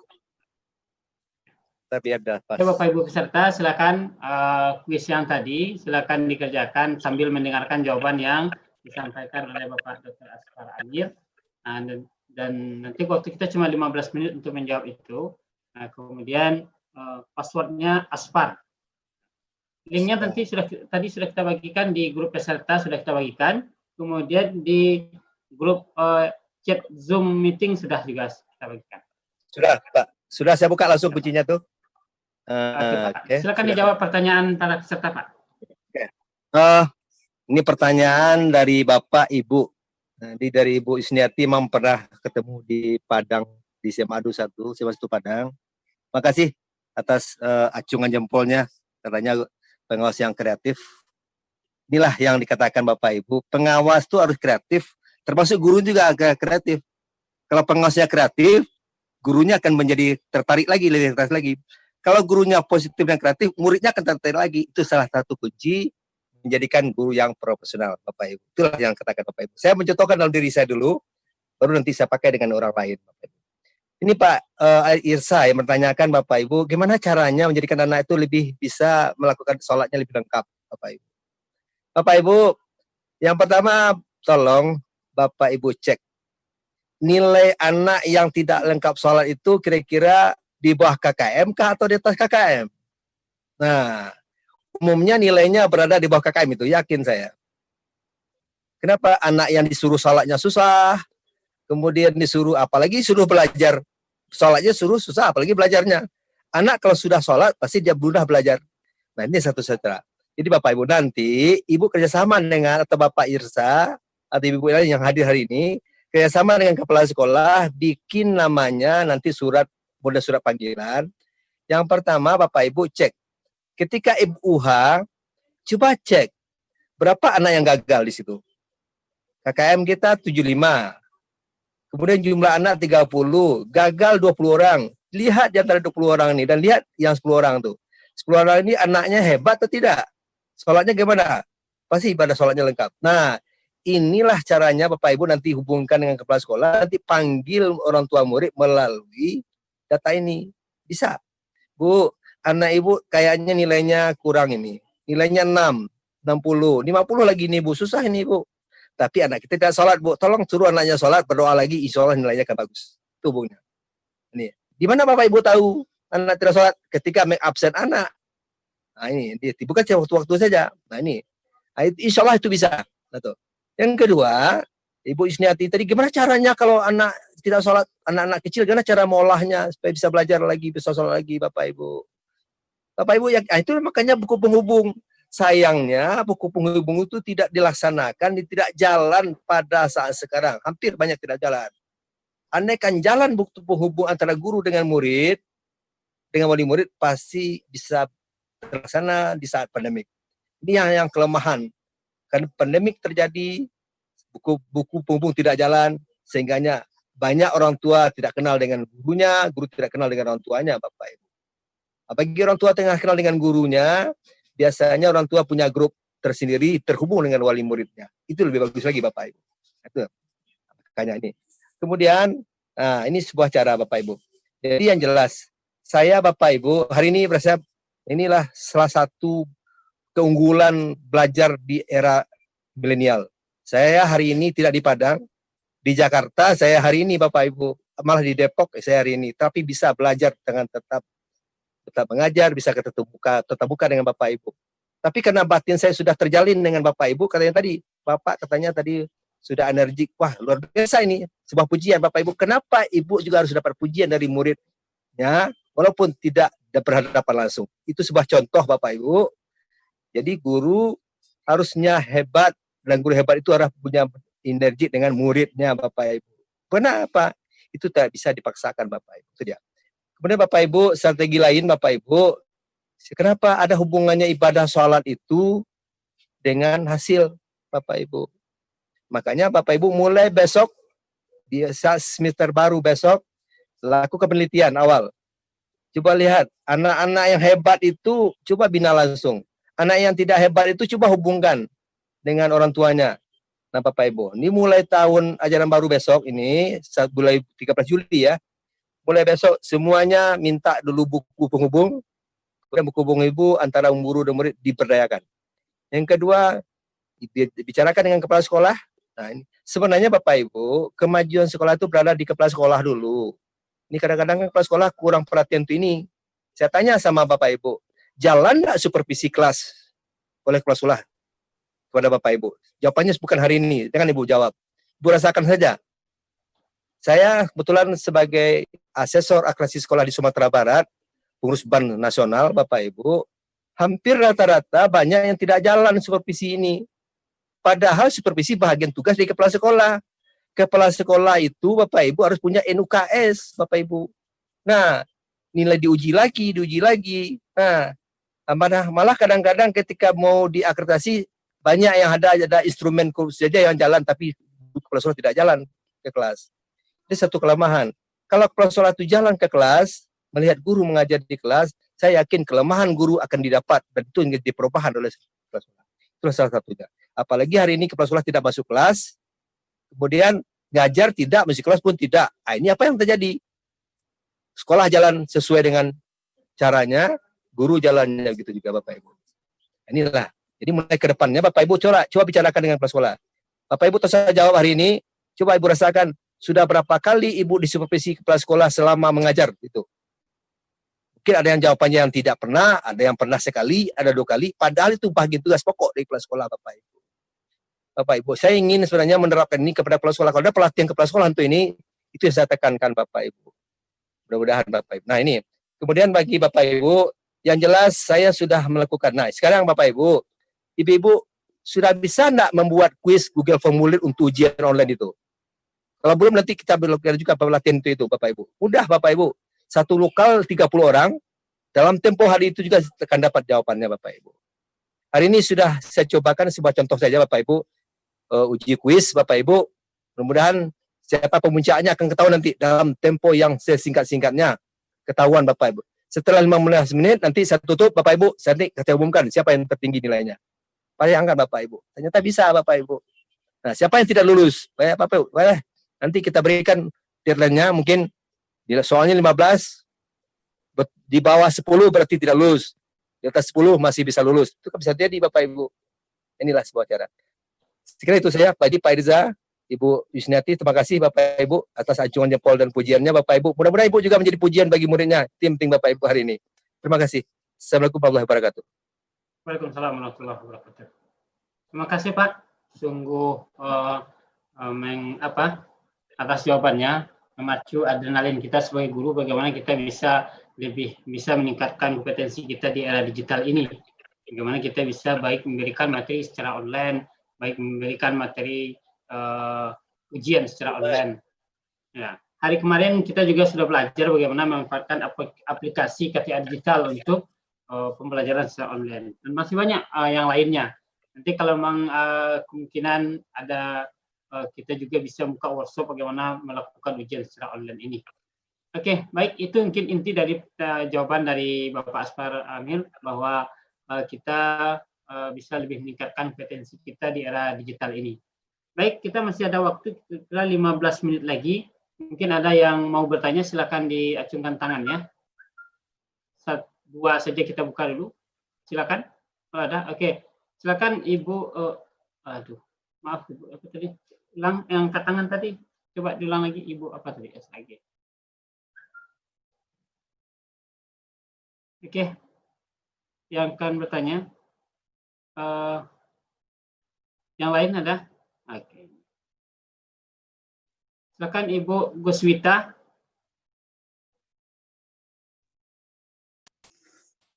Silakan Ibu Guswita. Terima kasih. Assalamualaikum warahmatullahi wabarakatuh. Waalaikumsalam. Senang sekali bisa mendapatkan materi dari bapak-bapak dan ibu-ibu yang luar biasa. Salam kangen juga untuk Ibu Asmaiwati Arif. Sudah 20 tahun tidak bertemu. Di sini kami dalam kegiatan PBM online itu memang dari awal home learning ya Pak ya, stay at home. Nah, itu selalu melaksanakan proses PBM secara daring. Dan memang kami di sekolah di SMK Negeri 2 Bukit Tinggi itu melaksanakan proses PBM seperti terjadwal di jadwal sekolah biasa. Jadi kami masuk kelas melalui online itu pada jam kami biasa, seperti misalnya jam 1 sampai jam ketiga, itu kami masuk ke siswa dengan grup WA. Kemudian dari grup WA itu kami alihkan kepada bagian-bagian mana saja yang dibutuhkan. Ada teman yang mengalihkan ke classroom, mungkin ada yang ke yang lain. Dan alhamdulillah waktu pesantren Ramadan kemarin itu berjalan dengan cukup bagus dan kami pun juga sudah melaksanakan ujian daring, ujian pesantren Ramadannya secara daring. Dan berdasarkan dari pengalaman pesantren itu kemarin untuk ujian semester pun alhamdulillah kami melaksanakan secara daring melalui Google Form. Jadi sangat bersyukur sekali ternyata pandemi ini memiliki semacam dampak positif bagi kita guru-guru untuk kedepannya bisa berinovasi lebih lagi untuk kemajuan pendidikan walaupun secara online gitu ya Pak.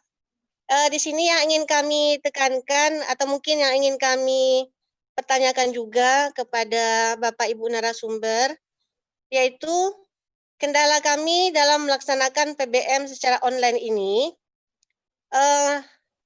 memang yang pertama dari jaringan, kadang-kadang anak terkendala mengumpulkan tugas karena jaringan tidak ada.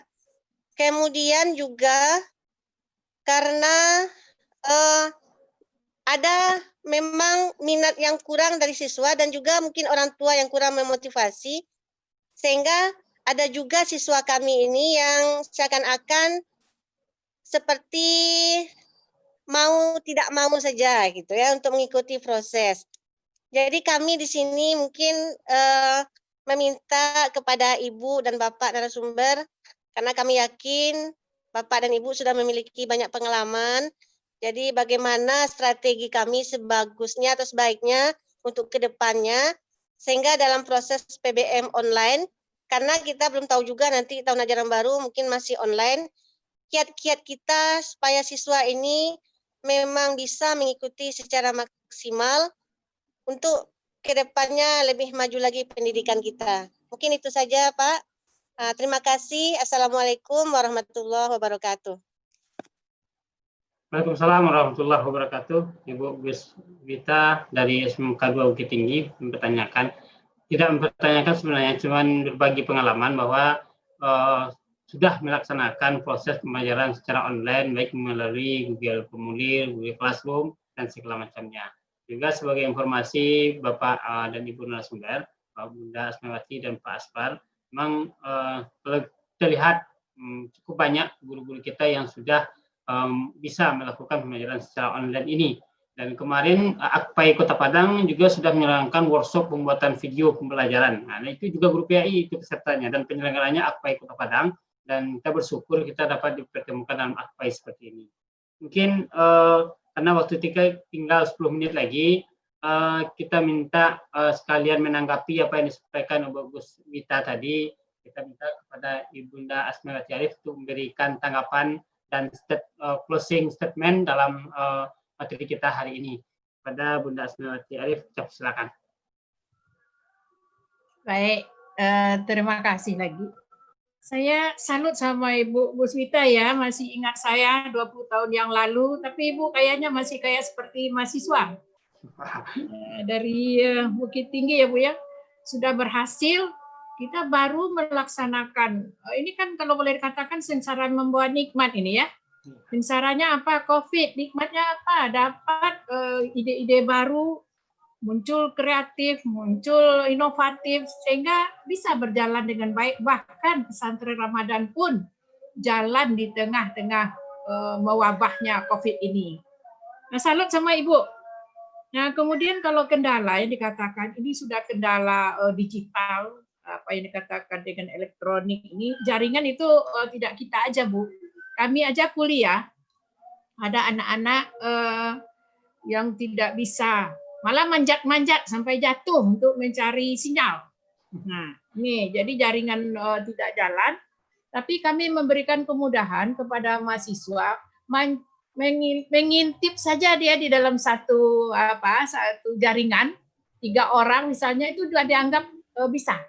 Jadi kita tidak boleh pula terlalu ketat di dalam melakukan jaringan itu, karena tidak semua tempat bisa jaringannya berjalan lancar. Kemudian minat, betul Bu. Nah, minat ini makanya yang menjadi dalam pembelajaran, faktor yang mempengaruhi pembelajaran itu atau hasil belajar, salah satunya adalah minat. Nah, minat inilah yang perlu ditumbuh kembangkan. Nah, tentu harus ada minat itu, dibuatlah yang bagus, misalnya seperti yang media yang disampaikan tadi, yang cocok juga untuk anak-anak. Jadi kalau misalnya dia menarik gambarnya, pasti mereka mau. Kemudian ada yang suka dan ada yang tidak suka, itu udah pasti. Itu perbedaan individual siswa itu sudah kita akui dalam dunia pendidikan. Nah, bagaimana membuat anak ini suka, gitu kan? Bagaimana mengajak mereka? Kan ada yang namanya mastery learning. Mastery learning itu 80% atau 85% saja mereka sudah mau, itu sudah tercapai itu. Nah, kemudian mastery learning. Jadi meaningful learning, mastery learning, itu kedua-duanya itu perlu untuk meningkatkan apakah ini anaknya. Kalau yang suka, ya ada. Kalau suka pasti seperti yang dikatakan Pak Aspar tadi. Kalau suka pasti anak itu nilainya bagus ya Pak ya. Kalau dia gemar beribadah, nah ini nilainya bagus, karena juga beberapa penelitian dari mahasiswa-mahasiswa kita, anak yang pintar membaca Al-Quran, anak yang sholatnya bagus, itu biasanya nilainya juga akan bagus, berdampak pada nilai. Jadi Ibu Bu Smita, saya mengatakan tadi untuk penguatan dari potensi yang ada pada guru ini, ya perlu kita tekankan lagi ya, aktif, kreatif, inovatif. Jangan lupa ya berpakaian rapi. Nah, saya lebih cenderung ini berpakaian rapi. Jadi nampak juga gurunya itu berpakaian rapi, walaupun ibu berada di classroom, anak-anak berada di rumah, tapi dia melihat ibunya masih berpakaian rapi. Kemudian ada tata krama di situ, santun, kemudian punya rasa malu. Nah, ini perlu juga ya, punya rasa malu. Dan jangan lupa bahwa kurikulum itu berada atau berhasil tidaknya kurikulum atau ujung tombak pelaksana kurikulum berada pada guru. Jadi itulah gunanya AKPAI, ya, memfasilitasi atau mengajak teman-teman untuk ikut ya bagaimana kita di era digital ini. Jadi mungkin tidak milenial aja, ya, orang tua pun juga begitu. Jadi era digital ini bisa dipakai secara keseluruhan asal minat kemudian kemauan ada. Barangkali itu tanggapan dari saya dan closing statement saya. Terima kasih, mudah-mudahan ada manfaatnya. Salam untuk mahasiswa saya dan salam juga untuk peserta AKPAI seluruh Indonesia. Yang untuk di bagian timur ya, ini sudah malam ya. Ya, malam. Malam. Mudah-mudahan kita bisa sering-sering bertemu ini. Terima kasih. Assalamualaikum warahmatullahi wabarakatuh. Waalaikumsalam warahmatullahi wabarakatuh. Terima kasih Bunda. Selanjutnya kita persilakan kepada Bapak Dr. Aspar Amir. Ini sepertinya sudah menampilkan nih hasil dari kuis beliau tadi. Oke, silakan Pak Aspar.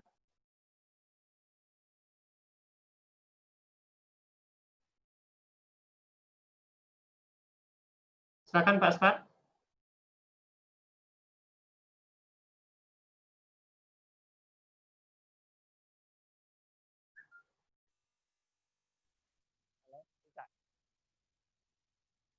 Ya, silakan Pak Aspar. Suaranya belum keluar, Pak. Walaupun Kurang jelas tidak. suara Pak. Mungkin mikrofonnya bisa lebih dekat. Oke, bisa lebih jelas suaranya. Halo, bisa? Udah Pak. Bisa? Seperti bisa Pak. Oke. Yang penting itu ada semangatnya Pak, Ibu-Ibu. Jadi semangat itu walaupun muda, tapi kalau semangat tidak ada susah.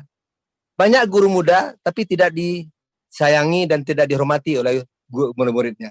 Kenapa? Bahasanya, tutur katanya, pakaiannya yang tidak sempurna itu juga Bapak Ibu. Ada guru yang bilang, saya pernah hadir dalam sebuah pertemuan dengan guru waktu supervisi. Apa kata guru itu? Bilo kecadi kalian kok. Itu bahasa Bapak Ibu. Ada guru yang bilang, yang nggak puas tuh tolong jawab. Itu kan benar nggak benar itu. Masa menunjukkan nggak puasnya, itu kan akhirnya murid akan jadi antipati kepada gurunya. Di Bapak Ibu. Nah, dan cara belajarnya bagaimana mempelajari hal-hal yang tidak bisa kita pahami Bapak Ibu. Nah, inilah Bu Guru itu jangan pernah berhenti belajar. Ngajar lagi, belajar lagi Bapak Ibu. Orang mau meninggal pun belajar juga. Ya Bu Asmai, saya kira Bu belajar juga. Kenapa itu namanya talakin? Talakin kan? Tolong talakinkan, bacakan, ajari cara membaca la ilaha illallah. Bayangkan Bapak Ibu itu belajar juga namanya itu. Walaupun dia doktor Bu, profesor doktor, tapi kita mau meninggal, tetap diajarkan cara membaca la ilaha illallah itu Bapak Ibu. Ini luar biasa Bapak Ibu. Jadi guru jangan pernah berhenti itu belajar. Itu ya. Nah. Kemudian Bapak Ibu, nah untuk hari ini yang penting mulai disikapi, mulai besok ya. Bagaimana guru-guru kita bisa melakukan buku penghubung. Penghubung itu penting Bapak Ibu. Tolong nanti dipakaikan guru penghubung itu untuk murid-murid kita. Pakailah mulai tahun ajaran baru. Suka tidak suka nanti Bapak Ibu akan bermanfaat Bapak Ibu. Ada ibadah anak juga dipantau. Ibadah anak gimana polanya? Ibadah anak kita pantau. Ternyata anak yang pantau ya itu anak yang taat beribadah, yang ibadah itu. Itu aja Bapak Ibu. Terus Bapak Ibu soal apa lagi tadi? Ternyata Bapak Ibu lihat sudah bisa lihat hasilnya Bapak Ibu. Sudah Pak. Akan buka Pak. Ya udah bisa lihat. Ya, ini tatar. Ternyata yang pemuncaknya saya lihat ada baru Afrianti 15. Afrianti, Bapak Ibu tar saya lihat dulu.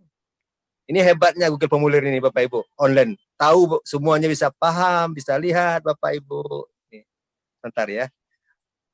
Berapa orang peserta Pak Zoom? Peserta kita 200 Pak. Nah, ada sebagian live di YouTube, sebagian di Zoom ya. cuma bisa tertampung 100. Nah, ternyata cuma baru lihat 74 yang baru ngisi Bapak Ibu. Iya. Bayangkan itu. Apakah ketidakpahaman membuka ujian, mengisi ujian, atau gimana? Kenapa? Harus pakai kuis kan? Kuis sebenarnya ada pakai password. Mungkin password nggak tahu. Ini juga padahal udah dibilang Bapak Ibu, ini juga pembelajaran hari ini Bapak Ibu, besok mulai dengan ini. Ternyata yang tertinggi itu nilainya adalah baru Afrianti, tertinggi dia. 15 itu. Tepuk tangan Bapak Ibu, acungan yang jempol buat mereka Bapak Ibu baru. Afrianti ya. Afrianti. Dia nggak tahu dari mana dia. Lupa saya harusnya dibikin ini dari mana daerahnya. Asalnya. Kemudian Pak, Bapak dari mana tuh Padang ya, nggak tahu. Dia Jamilis. Betulnya 14 soal Bapak Ibu. Kemudian ada lagi bukan Zulfiadi ya. Zulfardi bukan, Zulfardi. Zulfardi Pak. Zulfardi 14 ya. Dari Bapak Ibu, nah, apa lagi itu? Hanya 3 orang yang dinyatakan baru mendapat nilai. Nah, kemudian yang tidak lulus, Bapak Ibu, saya beri batas tadi kan, 10 masih belum lulus, harus 11 Bapak Ibu. Banyak yang nilai 10, ada yang nilai 9, ada yang nilai 7 Bapak Ibu, ada yang 9, 8 Bapak Ibu. Apa yang kurang ini? Jadi Bapak Ibu, berarti ini masih ada yang kurang memahami kompetensi. Yang saya beri materinya hari ini adalah materi yang saya ajarkan juga pada hari ini. Jadi Bapak Ibu. Ini ternyata bisa kan?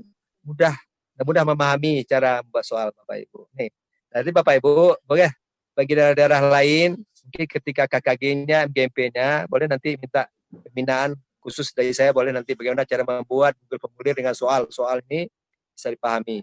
Diawali dengan absensi dulu. Ini juga. Bapak Ibu saya lihat ya, saya tayangkan ini. 10, 12, belum ada. Nah, ini sudah 79 orang, Bapak Ibu. Waktunya, sebentar lagi saya kunci nih, Bapak Ibu. 7, nah, ini 7 Agusila, nilainya baru 7 di bawah KKM betul nih. 9, Bapak Ibu.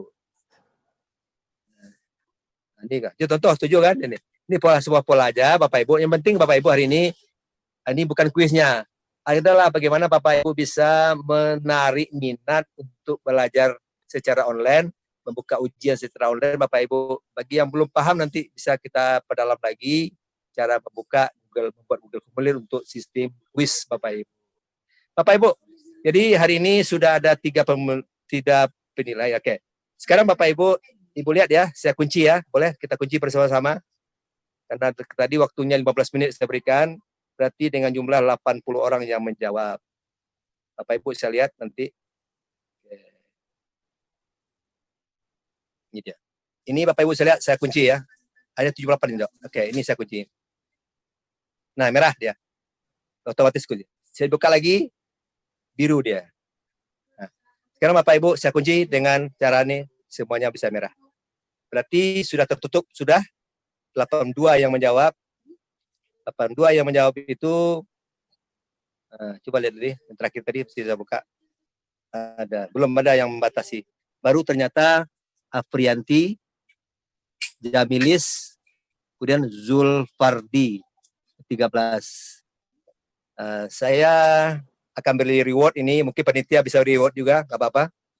Reward saya Bapak Ibu adalah dalam bentuk buku. Boleh. Ini rewardnya, Bapak Ibu. Boleh Bapak Ibu dapat buku Jalan Sukses Menuju Guru Profesional. Dalam buku ini banyak cara menjadi guru profesional itu. Bagaimana mengajar anak mengantuk, bagaimana menjadikan anak bisa menarik, bagaimana pembelajaran bisa menarik lagi, bagaimana kompetisi guru yang sebenarnya, apa yang dilakukan seorang guru yang profesional. Bapak Ibu, ini yang kita pahami di dalam buku yang saya terbitkan ini. Insyaallah buku ini sudah the best, sudah lebih dari hampir 5.000 jalan di Indonesia Bapak Ibu. Sudah pernah saya sinarkan di Malaysia Bapak Ibu, dan juga sudah pernah beredar di Malaysia juga buku ini Bapak Ibu. Mudah-mudahan bisa dipahami. Itulah kira-kira Bapak Ibu. Jadi 1, 2, 3 saya kasih buku, nanti saya kira mungkin melalui penitia nanti dikirimkan nanti melalui pos atau melalui apa nanti. Terima kasih, itu kira-kira Pak Zum. Mudah-mudahan tepuk tangan buat kawan-kawan semua yang sudah melakukan penilaian, mengisi kuis. Dan bagi pemuncaknya sila ini Aprianti, betulnya 15, soal 15. Jamalis 14, soal 15 salah satu. Zulfardi soalnya 15, betulnya 14. Yang lain di bawah nilai 14. Bapak Ibu. Terima kasih Bu Mai, terima kasih Bu Mai. Hari ini kita tampil berdua. Mudah-mudahan kita bersinergi lagi untuk membina Akpai menjadi lebih baik Bapak Ibu. Terima kasih. Assalamualaikum warahmatullahi wabarakatuh. Waalaikumsalam warahmatullahi wabarakatuh.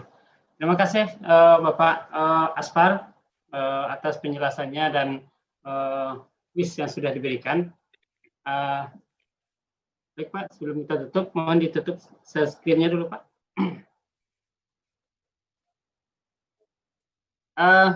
Bapak Ibu serta semuanya, sebelum kita mengakhiri kegiatan ini, pertama mengenai kuis yang sudah diberikan oleh Bapak Aspar Tanjung tadi, kita akan memberikan reward. Ya, nanti kita data Pak, kita ambil dari data peserta, nanti kita cek ke database kita alamat dari masing-masing. Tapi hari ini saya masih di Jakarta. Ya. Baru nanti di awal Januari, Juli, nanti minggu kedua saya kirimkan. Insya Allah Pak, Insya Allah Pak. Oke. Ini hebatnya belajar jarak jauh, Zoom, iya, dimanapun posisinya bisa, sesuai dengan materi kita. Oke, saya tampil dengan guru senior saya ini. Terima kasih. Oke Pak. Baik, Bapak Ibu semuanya, itulah penyampaian materi dari 2 orang narasumber kita yang begitu hebat. Yang pertama Ibunda Dr. Asmaiwati Arif, MPD. Kemudian yang kedua Bapak Dr. Aspar Tanjung, MM, sudah menyampaikan materi-materi yang sangat menarik bagi kita semuanya. Mudah-mudahan masing-masing kita sudah memiliki kesimpulan dalam hal ini. Kemudian juga yang terakhir tadi Bapak Aspar sudah memberikan kuis, dan ini kita akan proses nanti pemberian rewardnya. seperti yang sudah dijanjikan tadi. Kemudian juga Pak Aspar, mohon Bapak mengenai kuis tadi, karena kita juga ada ini untuk tugas dari tugas dari masing-masing peserta. Yang kuisnya kan sudah kita batasi sampai jam 16 tadi Pak, jam 16 tadi. Mohon dibuka sampai jam 24 nanti malam Pak sebagai tugas bagi peserta agar semua peserta yang lain bisa menjawab Pak. Kita ada 200 peserta, cuman pemenangnya sudah jelas. Ini sebagai tugas bagi para peserta. Mohon dibuka agar semua peserta, 200 orang peserta bisa menjawab ini dengan saya jadikan hasil dari workshop ini gitu loh. Itu Pak, yang permohonan kami dari panitia kepada Bapak tentang hal ini. Kemudian pada Bapak Ibu semuanya kita berikan ucapan terima kasih kepada kedua orang narasumber kita yang begitu hebat hari ini dengan sama-sama memberikan aplaus narasumber kita dari tempat masing-masing. Nah, terima kasih banyak. Udah, Pak. Halo? Ya. Udah saya buka lagi Pak. Oke. Udah saya buka lagi. Terima kasih Pak. Terima kasih banyak Bunda Asmawati dan Bapak Aspar. Mudah-mudahan dalam kesempatan lain kita dapat kembali berbagi ilmu bersama guru-guru PAI seluruh Indonesia. Kemudian juga kepada guru-guru seluruh peserta guru PAI seluruh Indonesia, kita ucapkan terima kasih atas kehadirannya dalam kegiatan workshop kita hari ini. Insya Allah nanti malam jam 19 kita kembali bertemu untuk sesi yang berikutnya. Saya sebagai moderator sekaligus host pada siang hari ini, mohon maaf kalau ada yang kurang berkenan dalam penyampaian. Pak Zum, ingatkan kepada peserta, masih ada waktu untuk mengisinya. Silakan nanti bagi yang tidak isi bisa dicek di absen. Saya atas nama moderator sekaligus host pada hari ini mengucapkan mohon maaf kalau ada yang kurang berkenan, kalau ada yang kurang pada tempatnya, saya mohon maaf kepada Bapak Ibu narasumber dan kepada Bapak Ibu peserta semuanya. Kemudian juga terakhir kembali diingatkan kepada seluruh peserta agar dapat mengisi pertanyaan yang diberikan oleh Pak Aspar tadi. Ini sebagai salah satu tugas dari seluruh peserta yang akan kita rekap di akhir workshop kita ini nanti. Demikian saja kita tutup kegiatan kita ini dengan sama membacakan hamdalah. Alhamdulillahirabbil alamin. Billahi taufiq wal hidayah. Assalamualaikum warahmatullahi wabarakatuh.